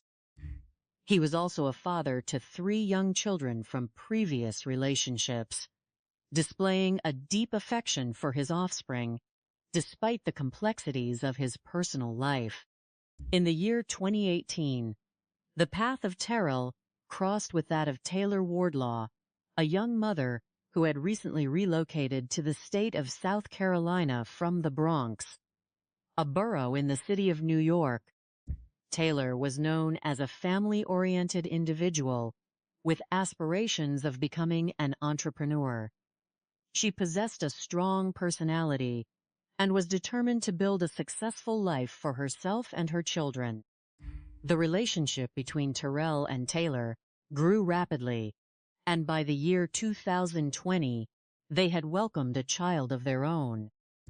For a period, The couple seemed to be moving in a positive direction, managing their shared responsibilities and eventually moving into a new residence together on Monticello Road. However, beneath the surface of this domestic arrangement, deep-seated tensions were beginning to form. The escalation of conflict in domestic relationships is rarely an instantaneous event. Rather, it is often the result of a gradual accumulation of unresolved grievances, control struggles, and psychological insecurity. In the summer of the year 2020, Taylor contacted the authorities to report an incident of domestic distress, alleging that Terrell had threatened her life of kept hot a firearm. While the details of the incident remained a matter of conflicting statements, the legal system intervened, and Terrell was taken into custody. He remained incarcerated for nearly 1 year, missing the arrival of his newborn child. In August of the year 2021, Taylor made the decision to post the bond required for his release, actively seeking to have the charges dismissed so that he could return to the home and assist in raising their child. However, the court had imposed strict conditions upon his release, including the requirement of an electronic ankle monitor and a legal order prohibiting him from entering the vicinity of the residence of Taylor. To circumvent these legal restrictions, Taylor did not update her address with the electronic monitoring service. This omission allowed the couple to cohabitate secretly on Monticello Road, creating a highly volatile situation where legal oversight was neutralized by mutual consent. Yet the underlying emotional distress remained unresolved. This arrangement set the stage for the tragic events of December in the year 2021. On the 20th of December, the electronic monitoring company recorded a disruption in the signal of the ankle monitor worn by Terrell. When the family of Terrell received notifications regarding the compromise of the device, they contacted Taylor, who claimed she was already aware of the situation and was looking for him. 2 days later, on the 22nd of December, Taylor officially filed a missing person report with the police, stating that Terrell had left the residence in the early hours of the morning and had not returned. The investigation into the disappearance of Terrell began under the assumption of a standard missing person case, with investigators checking local medical facilities and interviewing acquaintances to establish a pattern of life. However, the trajectory of the inquiry changed dramatically on the 28th of December, when an informant arrived at the police headquarters in the middle of the night. The informant, a personal acquaintance of Taylor, provided a highly detailed statement indicating that Terrell was no longer alive and identifying Taylor as the person responsible. According to the informant, Taylor and an associate named Eddie Brown, also known by the alias Youngsta, had visited her residence. During this encounter, Taylor allegedly confessed to ending the life of Terrell during a severe verbal altercation regarding suspected infidelity. Taylor stated that she had discharged a firearm multiple times after Terrell returned home late. The informant further revealed that one of the projectiles had passed through the structure of the residence and struck the hood of a rental vehicle parked outside. Following the event, Eddie Brown had assisted Taylor in transporting the body to a remote location near Shavers Creek and discarding the ankle monitor near Crane Creek. Crucially, the informant delivered the cellular telephones of both Taylor and Eddie Brown to the police, as the pair had accidentally left the devices in the vehicle of the informant. This oversight proved to be one of the many critical logical lapses that ultimately dismantled the attempt of the perpetrator to evade justice. Sergeant Mitch Henry, of the Violent Crime Unit, and investigator Nowlin immediately recognized the significance of this information and began a meticulous process of verification. The investigative team located the discarded ankle monitor near Crane Creek, confirming the geographical details provided by the informant. They then contacted the rental car agency and inspected the vehicle that had been assigned to Taylor, discovering a physical puncture consistent with a bullet hole on the hood, as well as biological traces in the trunk that were subsequently sent for forensic laboratory analysis. The investigation then turned to digital and video surveillance evidence, which further exposed the contradictions in the narrative of the suspect. Security camera footage obtained from an apartment complex in the colony's development showed the rental vehicle arriving in the early morning hours of the 20th of December. The footage depicted Taylor exiting the vehicle with her children, entering the apartment of Eddie Brown, and subsequently departing with him while leaving the children behind. Additional traffic monitoring cameras on Monticello Road recorded the rental vehicle traveling toward the rural areas and returning within a specific time frame, allowing investigators to map the potential route used to discard the evidence. On the 5th of January in the year 2022, the search efforts culminated in the discovery of the body of Terrell in Shavers Creek. The low winter temperatures and the shallow nature of the water had preserved the physical evidence, allowing for a swift identification. An autopsy conducted by the medical examiner revealed that Terrell had sustained 4 gunshot wounds, with at least one entering through the posterior aspect of his body, a finding that strongly refuted any potential claim of self-defense or immediate physical threat. Taylor Wardlaw was promptly arrested and charged with the crime, while Eddie Brown was apprehended and subsequently charged with acting as an accessory after the fact. As the legal proceedings moved forward, forensic examinations of the recovered cellular telephones revealed a wealth of evidence regarding the motives and actions of the suspect. The text messages and digital records portrayed an individual consumed by extreme jealousy and possessiveness. In the days preceding the crime, Taylor had sent numerous messages demanding to know the whereabouts of Terrell and expressing deep resentment over his perceived actions. Ironically, the records also revealed that Taylor was involved in a romantic connection with Eddie Brown, planning to transition the relationship while simultaneously harboring an intense, controlling anger toward Terrell.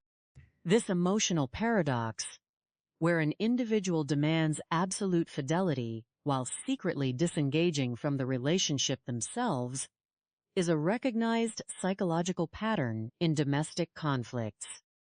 The digital footprint clearly illustrated that the event was the result of building rage, culminating in a fatal confrontation when Terrell returned to the home. On the 25th of March in the year 2024, Taylor Wardlaw chose to enter a guilty plea to the charge of voluntary manslaughter and received a sentence of 20 years in prison, bringing a measure of legal resolution to a devastating situation. Analyzing the motives behind such crimes reveals that they are frequently driven by an intense desire for control, coupled with an inability to manage rejection or perceived betrayal. In many domestic tragedies, the perpetrator views the partner not as an independent individual with personal agency, but as a possession. When the control over that possession is threatened, whether by the actual or suspected departure of the partner, the psychological stability of the controlling individual can degrade rapidly. This degradation often manifests as a sudden transition from possessive affection to extreme hostility, These cases occur with alarming frequency because emotional conflicts are often privatized, hidden behind the closed doors of a household, and shielded from external intervention by a misplaced sense of loyalty or fear of social stigma. The investigative journey highlights the critical details and clues that modern law enforcement relies upon to resolve complex cases.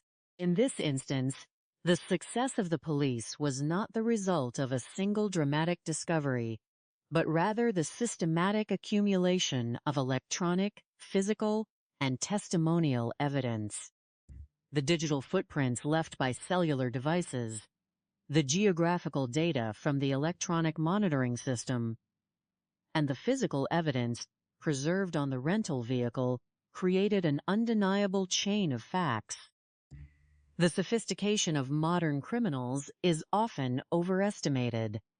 While they may take measures to conceal their actions, such as removing tracking devices or transporting evidence to remote locations, they almost invariably leave behind a trail of digital interactions and physical anomalies that can be reconstructed by skilled forensic analysts. To prevent such tragic occurrences, society must draw profound life lessons regarding the critical importance of recognizing unhealthy relationship dynamics at an early stage. True security in a relationship is built upon mutual respect, open communication, and the absolute acceptance of individual boundaries. When a relationship begins to display signs of extreme monitoring, constant interrogation, or physical intimidation, it is imperative for the individuals involved to seek external support and distance themselves from the situation. Legal measures such as protective orders and electronic monitoring are essential tools, but they must be accompanied by active compliance and a willingness to separate completely from a volatile environment. Furthermore, the speed with which law enforcement can resolve these cases can be significantly enhanced through several strategic practices. First, the integration of real-time data sharing between electronic monitoring agencies and local police departments is vital. When a high-risk individual compromises a tracking device, immediate automated alerts should trigger a rapid physical verification protocol. Second, maintaining strong, trust-based relationships with the community is essential, as witnessed by the critical role of the informant who felt secure enough to present the vital evidence to the authorities. Finally, the continuous training of investigative personnel in advanced digital forensics and rapid video canvas techniques ensures that the critical window of time following a disappearance is utilized with maximum efficiency, ultimately ensuring that justice is served and the memory of those lost is respected. The human heart, when governed by love and mutual respect, has the capacity to build and nurture life. Yet when that same heart is taken over by the cold grip of jealousy, possessiveness, and an intense desire for control, it can lead to the most tragic of outcomes.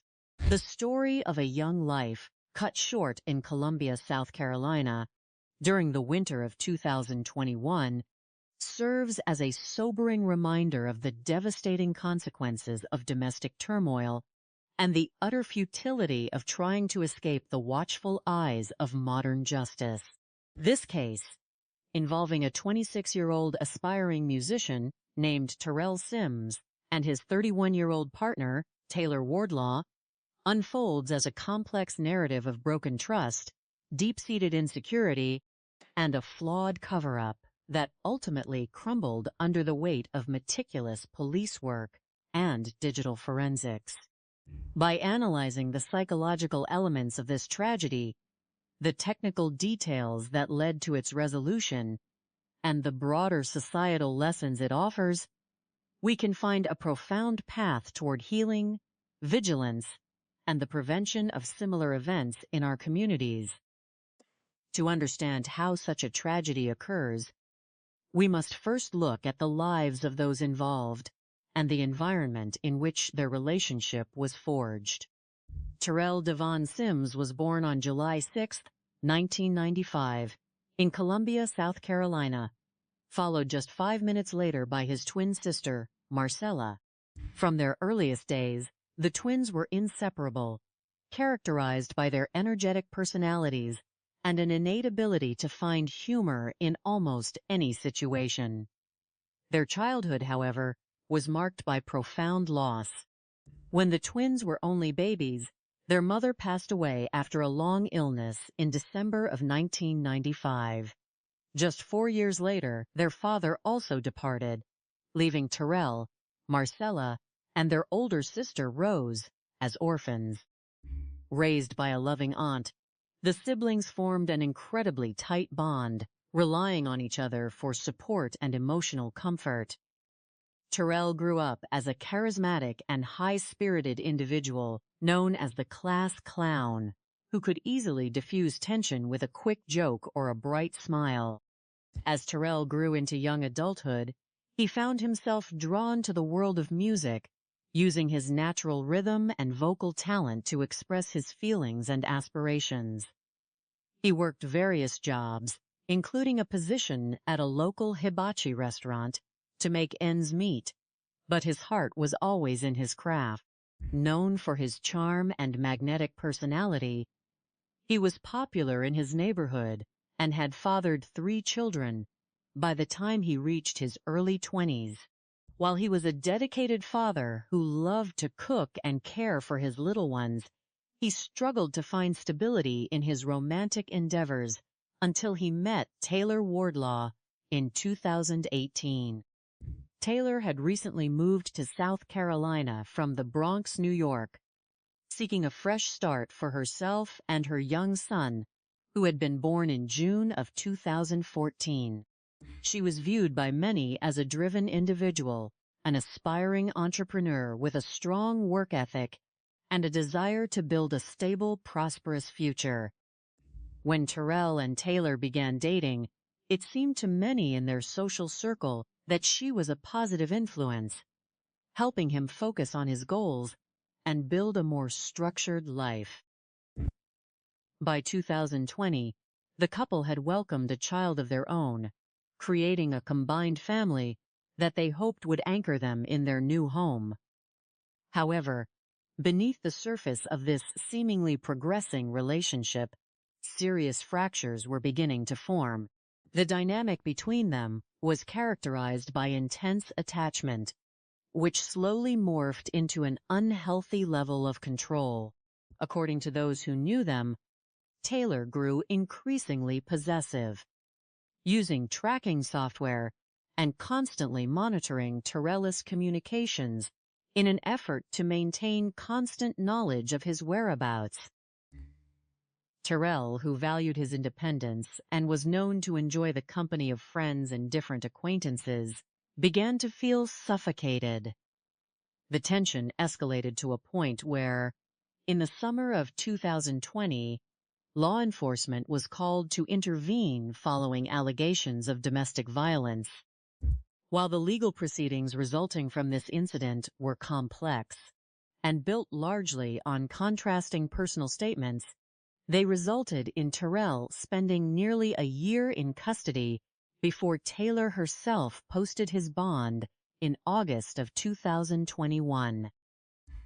The conditions of Terrell's release were exceptionally strict, including an active ankle monitor and a legally mandated exclusion zone that required him to remain at least 1,000 feet away from Taylor's residence.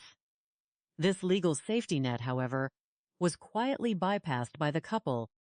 Taylor did not update her residential address with the monitoring agency, allowing Terrell to move back into her home, thus rendering the electronic barrier ineffective. This decision to bypass the protective measures established by the justice system created an environment where unresolved grievances, unresolved anger, and deep-seated insecurities could fester without external oversight.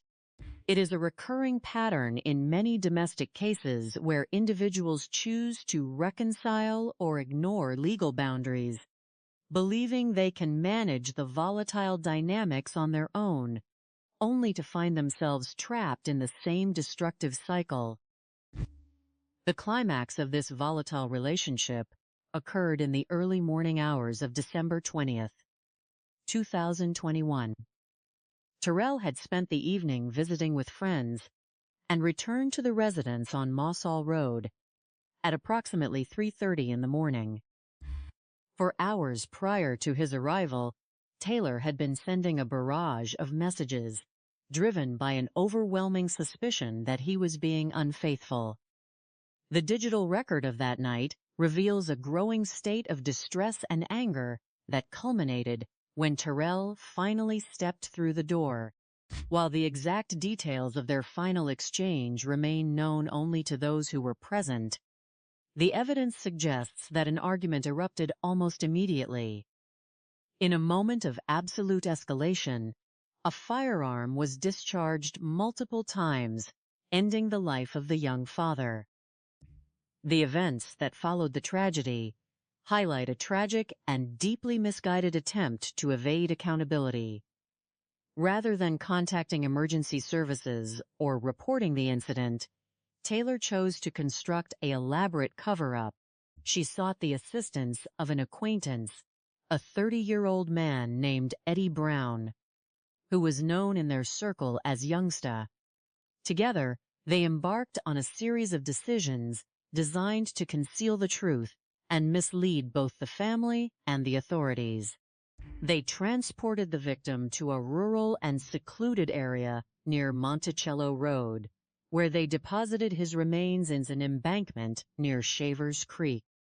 To further obscure his final path, they severed his electronic ankle monitor and threw it from the vehicle window near Crane Creek, attempting to create a false trail that would suggest he had simply run away to escape his ongoing legal battles.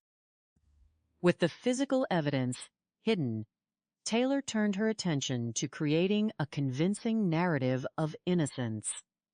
On December 22, 2021, she placed a call to the Columbia Police Department, officially reporting Terrell as a missing person. During her interview with the initial investigators, she presented herself as a worried but patient partner, explaining that while their relationship had its challenges, she was simply concerned because he had not made contact with anyone for 2 days. She suggested that he may have voluntarily fled the area to avoid his impending domestic violence trial, pointing out that his ankle monitor had been cut off.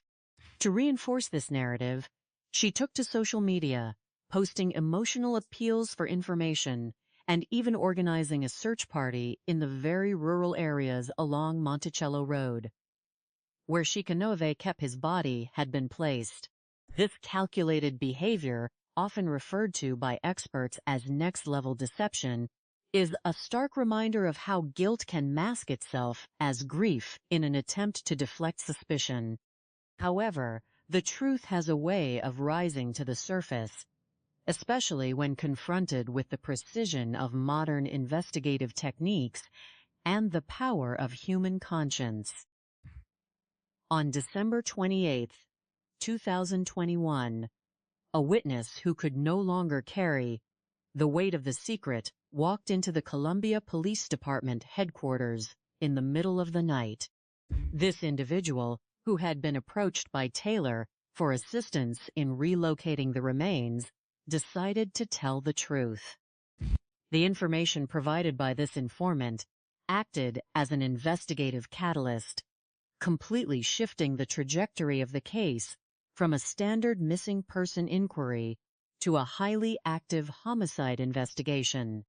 The witness detailed Taylor's confession, described the damage to a rental vehicle that Taylor had been driving, and handed over 2 mobile phones that had been accidentally left behind by the suspects.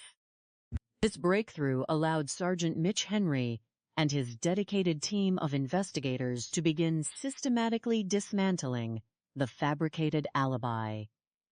The police possessed several critical details that quickly exposed the flaws in the cover-up. First, they contacted the rental car agency and located the vehicle Taylor had used during the period in question. Upon inspection, they discovered a distinct hole in the front hood consistent with a discharged projectile and detected traces of blood within the trunk using advanced chemical testing. Second, they recovered the discarded ankle monitor near Crane Creek, allowing technicians to download its internal data. This tracking information revealed that Terrell had returned to the home on Mossall Road in the early morning hours of December 20th, and that the device had stopped transmitting shortly thereafter, completely contradicting the timeline Taylor had provided. The most extensive phase of the investigation involved a coordinated search of the dense wooded areas and shallow waterways along Monticello Road, utilizing resources from multiple state and local agencies, including aerial support, search dogs, and divers. Investigators combed the challenging terrain. On January 5, 2022, investigator Nowlin located the victim's remains in Shavers Creek. The discovery brought a somber end to the search and allowed the medical examiner to perform a detailed autopsy. The forensic findings revealed that Terrell had been shot 4 times, with at least one of the impacts entering from the back. This critical piece of physical evidence significantly weakened any potential claim of self-defense, as it demonstrated that the victim was likely attempting to move away from the danger. When the final actions occurred, with the physical evidence secured and the victim identified, the police moved swiftly to apprehend Taylor Wardlaw and her accomplice, Eddie Brown. When confronted with the overwhelming evidence, including the forensic data from her own mobile phone, which detailed her intense jealousy and communication with Eddie Brown on the night of the crime, Taylor realized that her constructed alibi had completely dissolved. Although she initially requested legal counsel and refused to speak with investigators, the case against her was solid. In March of 2024, as her trial was set to begin in Richland County, Taylor entered a guilty plea to charges of first-degree manslaughter and possession of a weapon during a violent crime, resulting in a sentence of 20 years in prison. Eddie Brown was also held accountable for his role, receiving charges related to assisting in the concealment of the crime. This tragic case provides several profound lessons for individuals, families, and communities regarding the nature of toxic relationships and the critical importance of early intervention. One of the most prominent motives in this case was the destructive force of extreme jealousy and possessiveness. When a relationship is built on tracking, constant surveillance, and the belief that one partner owns the other, it ceases to be a partnership and becomes a prison. True love is rooted in mutual respect, freedom, and trust. When those elements are replaced by suspicion and anger, the risk of escalation increases dramatically. It is vital for individuals to recognize these early warning signs, such as a partner attempting to isolate them from friends, demanding constant updates on their location, or exhibiting explosive anger over perceived slights. Additionally, this case underscores the danger of ignoring legal boundaries and protective orders. The justice system establishes exclusion zones and ankle monitors for a reason: to provide a physical and legal buffer between individuals when a risk of violence exists. When couples choose to bypass these safety measures, they remove the very protections designed to save lives.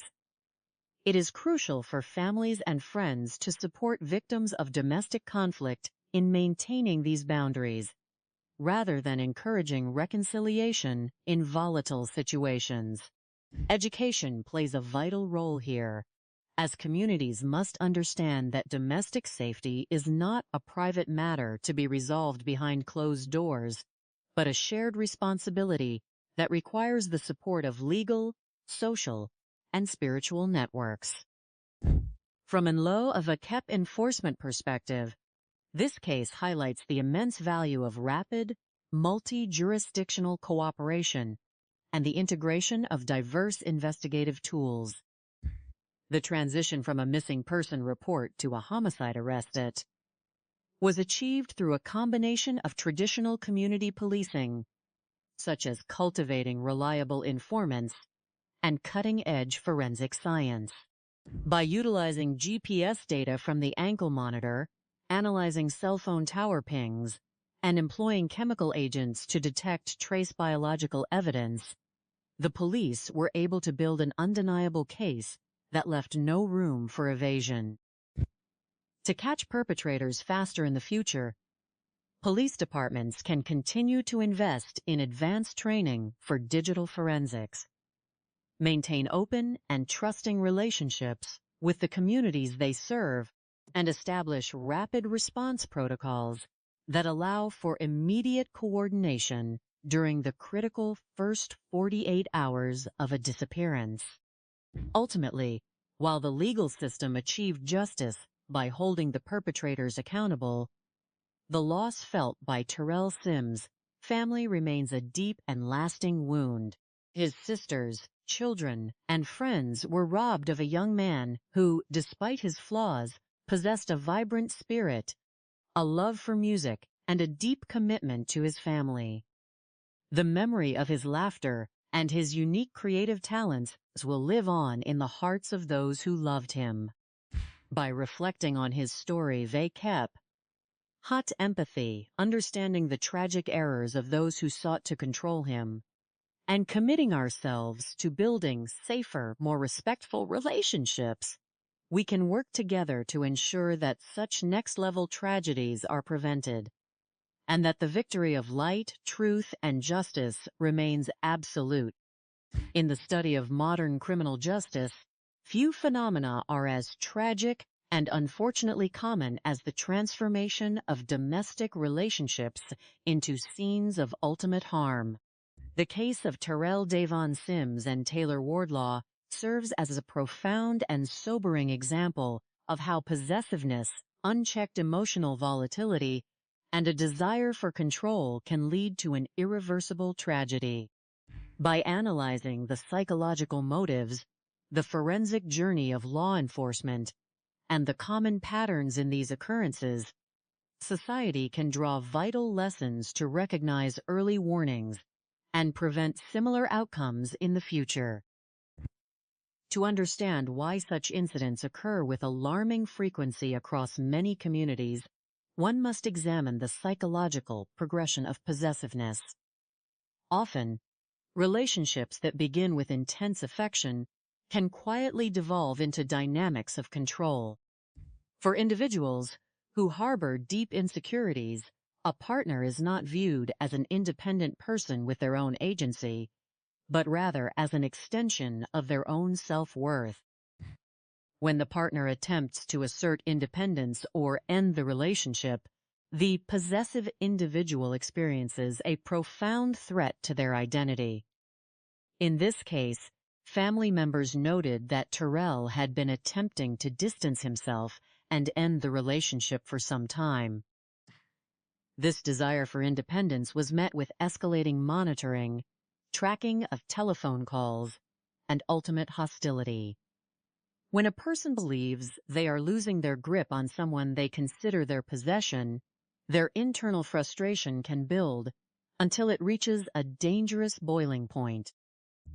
This case also illustrates the recurring patterns of domestic conflict, where legal boundaries are established but subsequently bypassed.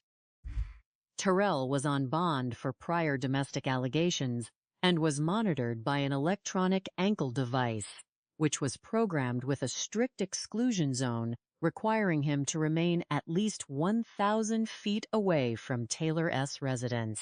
However, because Taylor chose not to update her address with the monitoring agency and actively assisted in maintaining contact, the safety protocols designed to prevent interaction were rendered ineffective.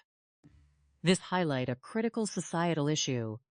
Safety measures and legal boundaries are only as strong as the adherence to them.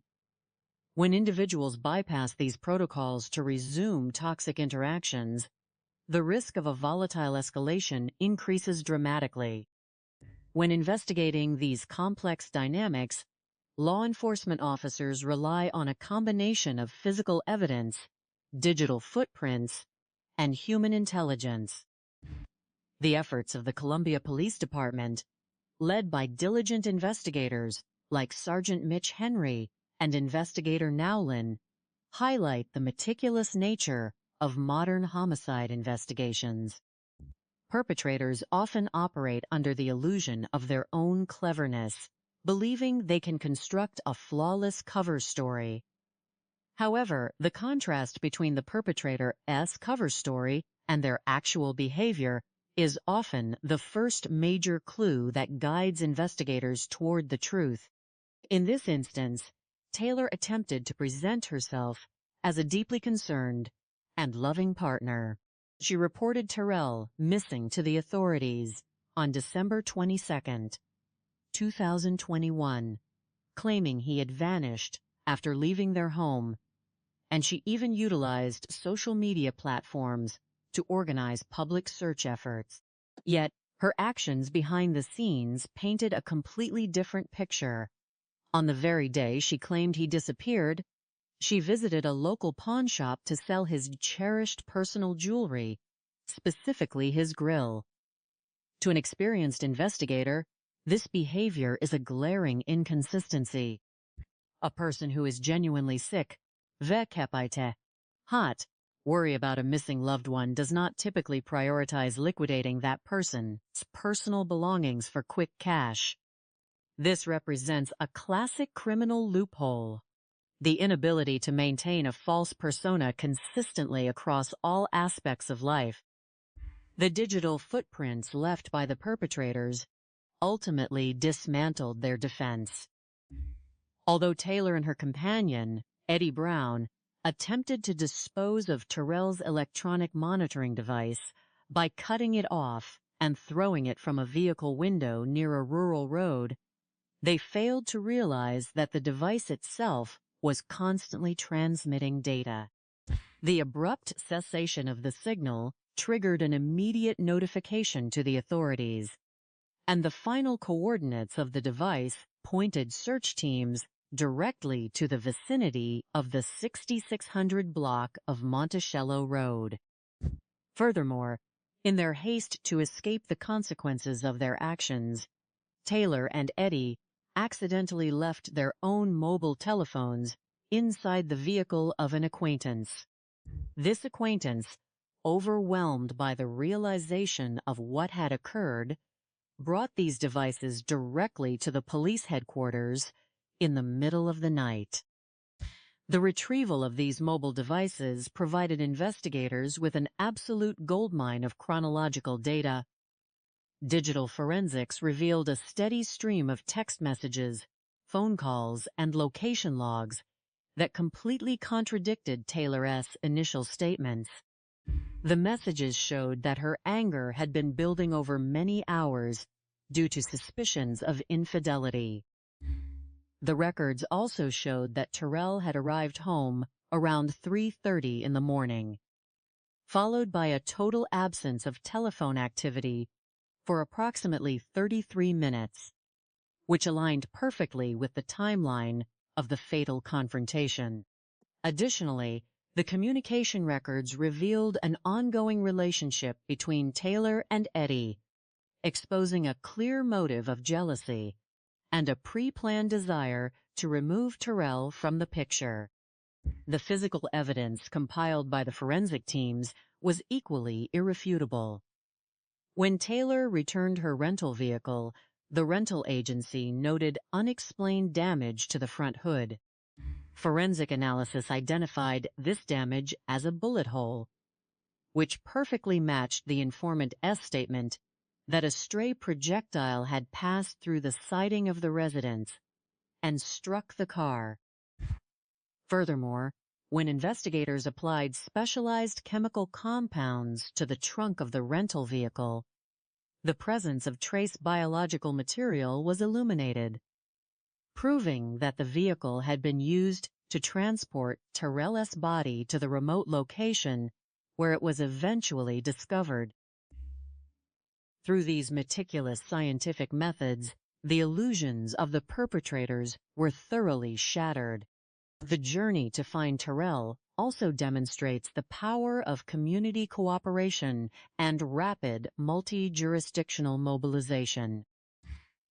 When the search area was narrowed down to the dense woods and creek beds surrounding Monticello Road, the Columbia Police Department coordinated with the South Carolina Law Enforcement Division, the Department of Natural Resources, the South Carolina State Fire Academy, the Richland County Sheriff's Department, and the Columbia Fire Department.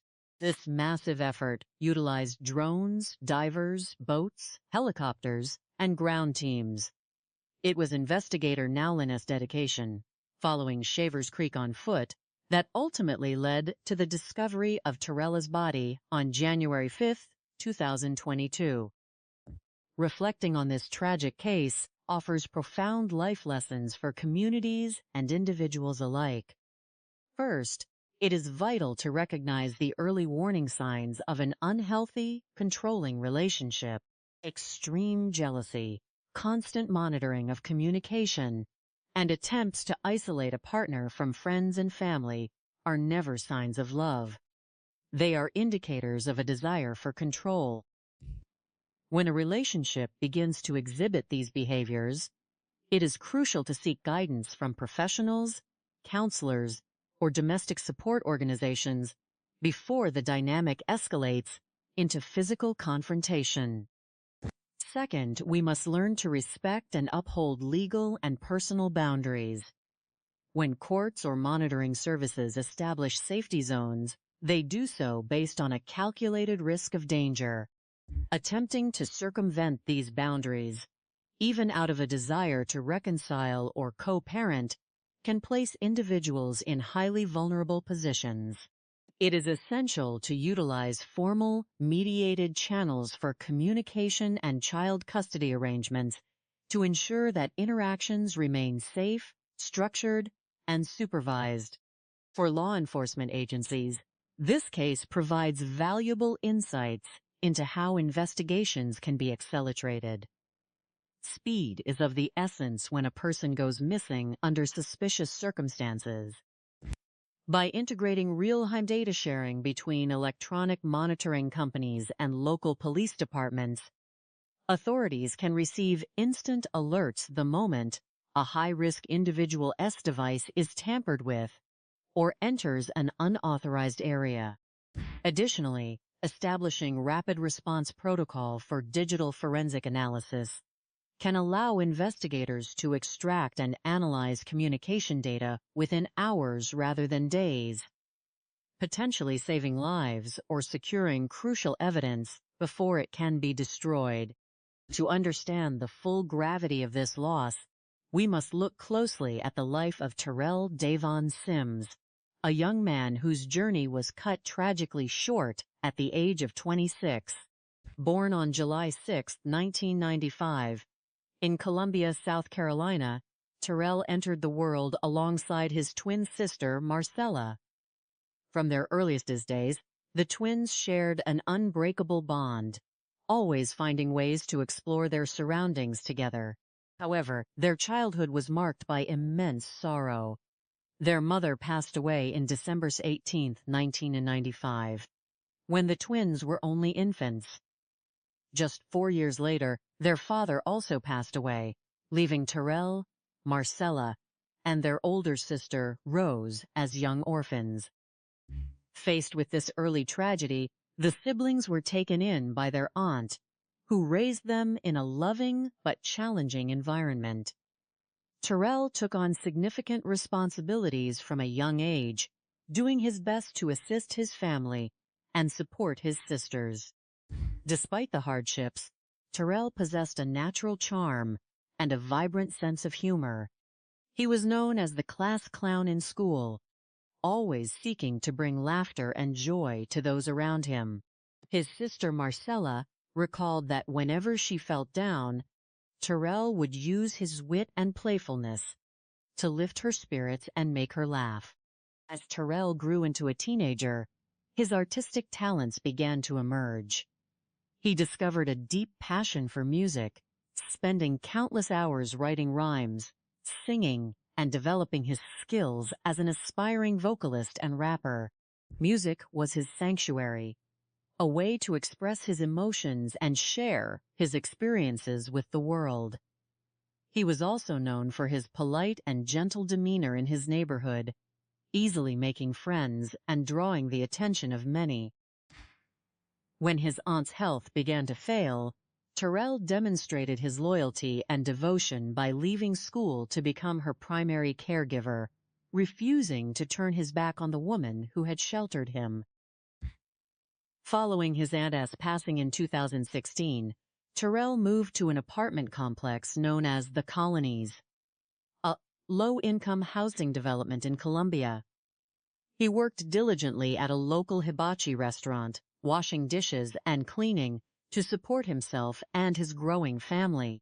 By the time he was 23, Terrell had become the father of 3 children, whom he loved deeply and cared for as best as he could, cooking for them and ensuring they were fed and supported. In 2018, Terrell met Taylor Wardlaw, who had recently moved to Columbia from the Bronx, New York, seeking a fresh start for herself and her young son, who was born in June 2014. Taylor was known as an aspiring entrepreneur with a strong focus on her goals. The two fell in love, and in 2020, they welcomed a child of their own, bringing their family together under one roof. Taylor took great care of Terrell, and he frequently praised her cooking and her support, believing that their relationship was helping him move in a positive direction. However, beneath the surface of their seemingly stable life, deep tensions began to grow. The relationship became increasingly tumultuous, culminating in a severe confrontation in the summer of 2020. When Taylor accused Terrell of pointing a firearm at her while she was pregnant. Although Terrell maintained his innocence, he was arrested and spent nearly a year in custody before Taylor posted his bond in August of 2021. Despite the strict court-ordered no-contact provision and Terrell's ankle monitoring device, the two resumed living together, keeping their shared address hidden from the monitoring authorities. By December of 2021, the relationship had reached a breaking point. Terrell was actively seeking to end the partnership, a decision that Taylor was entirely unwilling to accept. Her jealousy intensified, and she began tracking his movements and accusing him of infidelity. On the night of December 20th, 2021, Terrell visited a friend's house, returning to the residence on Mossall Road at approximately 3:30 in the morning. Taylor, whose anger had been building for hours as she repeatedly tried to contact him, confronted him upon his arrival. During the ensuing argument, the situation escalated to violence. Taylor produced a firearm and discharged it multiple times, tragically ending Terrell's life. Rather than contacting emergency services, she immediately sought the assistance of Eddie Brown, a neighbor from her former apartment complex. Together, they embarked on a desperate effort to conceal the crime. They placed Terrell's body in the trunk of her rental vehicle, removed his electronic ankle monitor, and drove 30 to 40 minutes to a rural area off Monticello Road, where they discarded the monitor and left Terrell's body in an embankment near Shevers Creek. Over the next several days, Taylor maintained her deception, filing a missing person report and joining family members in public search efforts. However, the relentless work of the Columbia Police Department, coupled with the critical information provided by a courageous informant, quickly brought the truth to light. On January 5, 2022, search teams located Terrell's body, bringing a somber end to the search and allowing his family to begin the process of grieving. Taylor Wardlaw was arrested and charged with murder and possession of a weapon during a violent crime. For more than 2 years, she remained in custody as prosecutors prepared a comprehensive case against her. On March 25, 2024, moments before her trial was set to begin, Taylor chose to enter a guilty plea to voluntary manslaughter and weapon possession. The judge sentenced her to 20 years in prison, bringing a measure of legal resolution to a devastating case. While Terrell's family expressed that no amount of time in prison could fully compensate for the loss of their beloved brother and father, they expressed gratitude that the truth had been revealed and that justice had ultimately prevailed. This tragic story stands as a powerful reminder of the importance of recognizing the signs of relationship distress, respecting protective boundaries, and honoring the memory of those lost by working together to build safer, more compassionate communities. The human mind possesses a remarkable capacity for self-deception, particularly when the boundaries between affection, obsession, and control become fatally blurred. In many domestic tragedies that capture public attention, there is a natural tendency to view the final, devastating act as an isolated, sudden explosion of passion. However, a deeper, more analytical examination of these cases reveals that they are rarely spontaneous anomalies. Instead, they are the predictable culmination of prolonged behavioral patterns characterized by toxic possessiveness, a fragile sense of personal ownership over another individual, and a profound inability to navigate the complexities of rejection. To understand why these tragic cases occur with such alarming frequency in modern society, one must look closely at the psychological undercurrents of control, where the perpetrator views the partner not as an independent agent with free will, but as a possession whose escape or defiance represents an intolerable threat to the ego. In these scenarios, perpetrators often exhibit a fascinating contradiction. They possess the cunning to navigate legal loopholes and maintain illicit contact, yet they remain entirely blind to the absolute inevitability of their own exposure. This intellectual blind spot, a classic trait of control-driven individuals, is where law enforcement finds its most critical openings.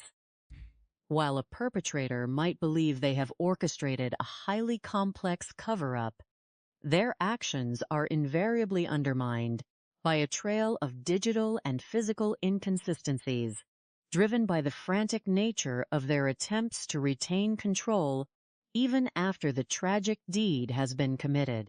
It is a mild irony of criminal behavior that those who spend the most energy attempting to construct an artificial reality often leave behind the most obvious pathways to the truth, failing to realize that modern technology and human conscience are formidable adversaries to deception. It was in this context of hidden turmoil and deceptive calm that the city of Columbia, South Carolina, prepared for the winter holidays in the year 2021. While families were organizing gatherings and purchasing gifts, an undercurrent of tension was reaching its breaking point in a quiet residential neighborhood. On December 22, 2021, The peaceful atmosphere was officially punctured when a telephone call was placed to the Columbia Police Department. The woman on the other end of the line was 29-year-old Taylor Wardlaw, who reported that her boyfriend, 26-year-old Terrell Sims, had vanished without a trace. Her tone during the initial call was remarkably composed, projecting a sense of minor worry rather than acute panic. She explained to the responding officers from the Special Victims Unit that she had waited 48 hours to report his absence because Terrell was an independent spirit who frequently left their shared home for days at a time to visit friends or pursue his own interests. According to her narrative, Terrell had returned to their residence from a friend's house in the early hours of December 20th, only to depart again between 6 and 7 o'clock in the morning. She claimed that this was the last moment she had seen him alive. The early stages of a missing persons investigation require officers to build a comprehensive understanding of the individual's background, patterns of life, and relationships. As investigators began this process for Terrell Davon Sims, they uncovered a story of a young man who had faced immense adversity from his earliest years, yet managed to maintain a vibrant, charismatic presence. Born on July 6, 1995, in Columbia, South Carolina, Terrell entered the world just 5 minutes before his twin sister, Marcella. The twins, along with their older sister, Rose, faced unspeakable tragedy early in life. Their mother passed away in December of 1995, when the twins were only a few months old, and their father passed away just 4 years later. Left as young orphans, the siblings were taken in by their aunt, forming an exceptionally tight bond of mutual support as they grew up. Despite the hardships of his childhood, Terrell was known for his warmth, humor, and natural ability to bring joy to those around him. In school, he was the classroom comedian, always eager to make his peers laugh, and he possessed a natural charm that made him highly popular. When his aunt's health began to decline, Terrell demonstrated his deep capacity for loyalty and sacrifice by dropping out of school to become her primary caregiver, ensuring she had support until her passing in the year 2016. Following her death, Terrell began building an independent life, eventually securing an apartment in a low-income housing development known as the Colonies, a Section 8 community in Columbia.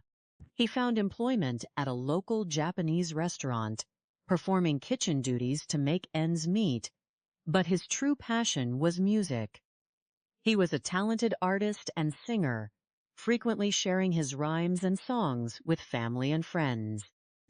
By the time he was 23 years old, Terrell had fathered 3 children, whom he cared for deeply, though he struggled to establish a stable, long-term romantic partnership. In the year 2018, Terrell met Taylor Wardlaw, a single mother who had recently relocated to the Colonies from the Bronx, New York. Taylor came from a supportive family and carried an ambitious, entrepreneurially minded demeanor. Her presence initially seemed to offer a grounding force for Terrell. She was a skilled cook, took care of him, and encouraged him to strive for more. In the year 2020, their relationship reached a milestone with the birth of their child.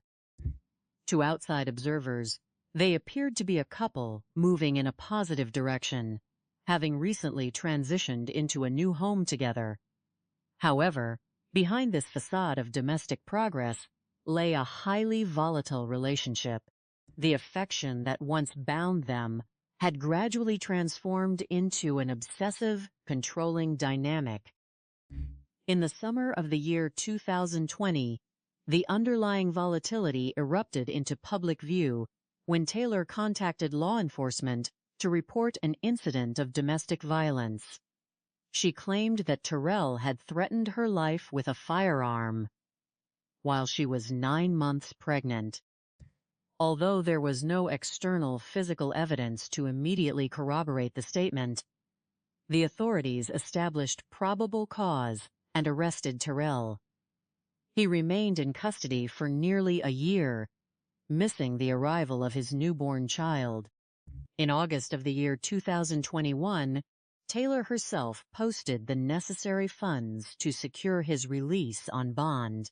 However, the legal system had implemented strict safeguards, including a mandatory exclusion zone of 1,000 feet and an electronic ankle monitoring system designed to prevent any contact between the two. Despite these explicit judicial mandates, Taylor and Terrell immediately bypassed the restrictions, secretly residing together.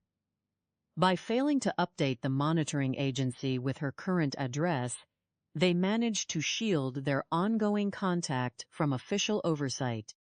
This complex dynamic raises a critical psychological question. Why would an individual who had previously initiated serious domestic violence charges actively seek to reunite with and financially support the release of the accused? In many high-conflict relationships, the desire for control operates in a reciprocal and highly destructive cycle. Taylor's actions suggested a need to keep Terrell within her sphere of influence, where she could monitor his interactions, track his communications, and attempt to enforce compliance. Terrell's sisters later described Taylor as an exceptionally controlling figure who utilized digital tracking and constant surveillance to maintain tabs on his whereabouts. Terrell, a free-spirited individual, had reportedly been attempting to bring a permanent end to the relationship. For a personality driven by obsessive ownership, the prospect of a partner leaving is not merely a disappointment. It is a profound threat to their sense of self-worth. On the morning of December 20th, 2021, the digital monitoring company recorded that Terrell's ankle monitor had been cut off. While an automatic notification was generated for law enforcement, the demands of the holiday season and reduced staffing due to the global health crisis prevented an immediate, high-priority intervention. Terrell's family, however, was quickly alerted by a relative who had been listed as an emergency contact. Upon hearing the news, his sister contacted Taylor, who claimed she was already aware of the situation and knew the general vicinity of the final transmission near the 6600 block of Monticello Road. This rural, heavily wooded area of Richland County was characterized by dense forests, winding creeks, and expansive private properties. Rather than expressing immediate alarm or cooperating fully with Terrell's family, Taylor embarked on a carefully calculated campaign to control the narrative. She took to social media, posting messages of concern and organizing a public search party focused on the Monticello Road area. This public demonstration of grief was designed to construct an alibi, presenting her as a devoted partner, desperately seeking her missing loved one. Yet, while she was orchestrating this digital display of mourning, she was quietly engaging in actions that betrayed her true state of mind. On the very day she claimed to be paralyzed by worry, pawnshop databases recorded that Taylor had sold a highly prized piece of Terrell's jewelry, specifically his gold grill.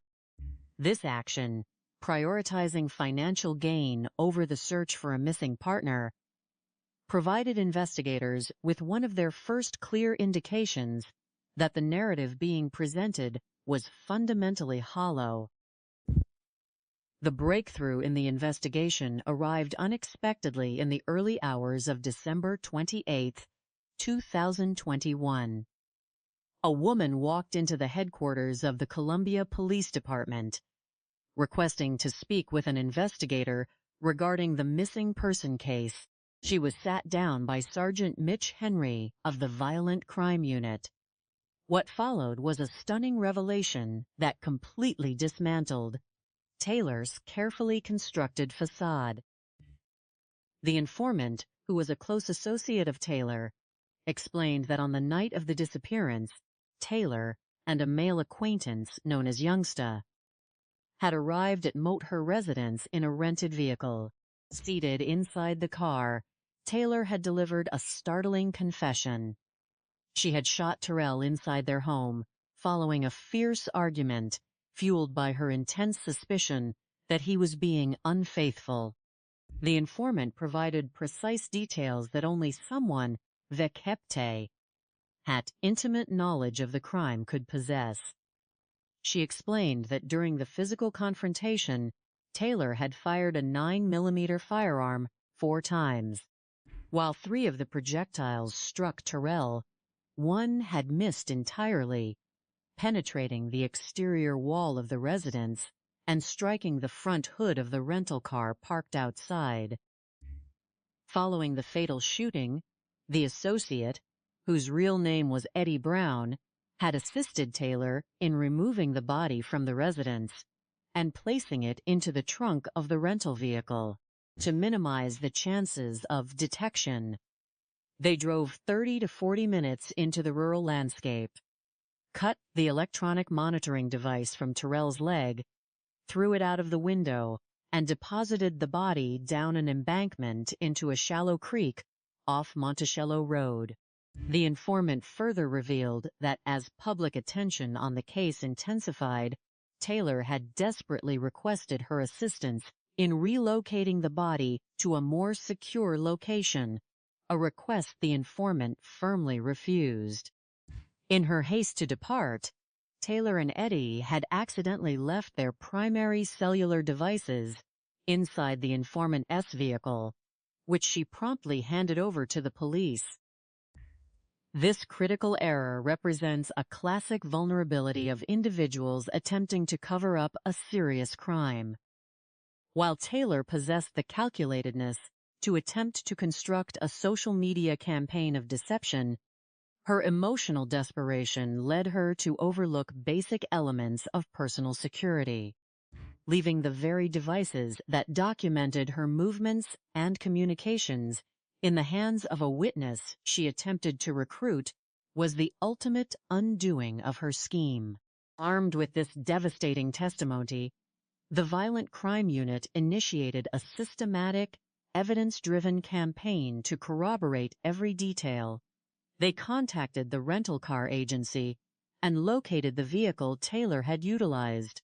An inspection immediately revealed a distinct puncture on the front hood, perfectly matching the description of a bullet entry. When forensic technicians treated the trunk of the vehicle with specialized chemical compounds designed to detect latent biological material, the area illuminated, confirming the presence of blood. Samples were secured and sent to the laboratory for DNA analysis.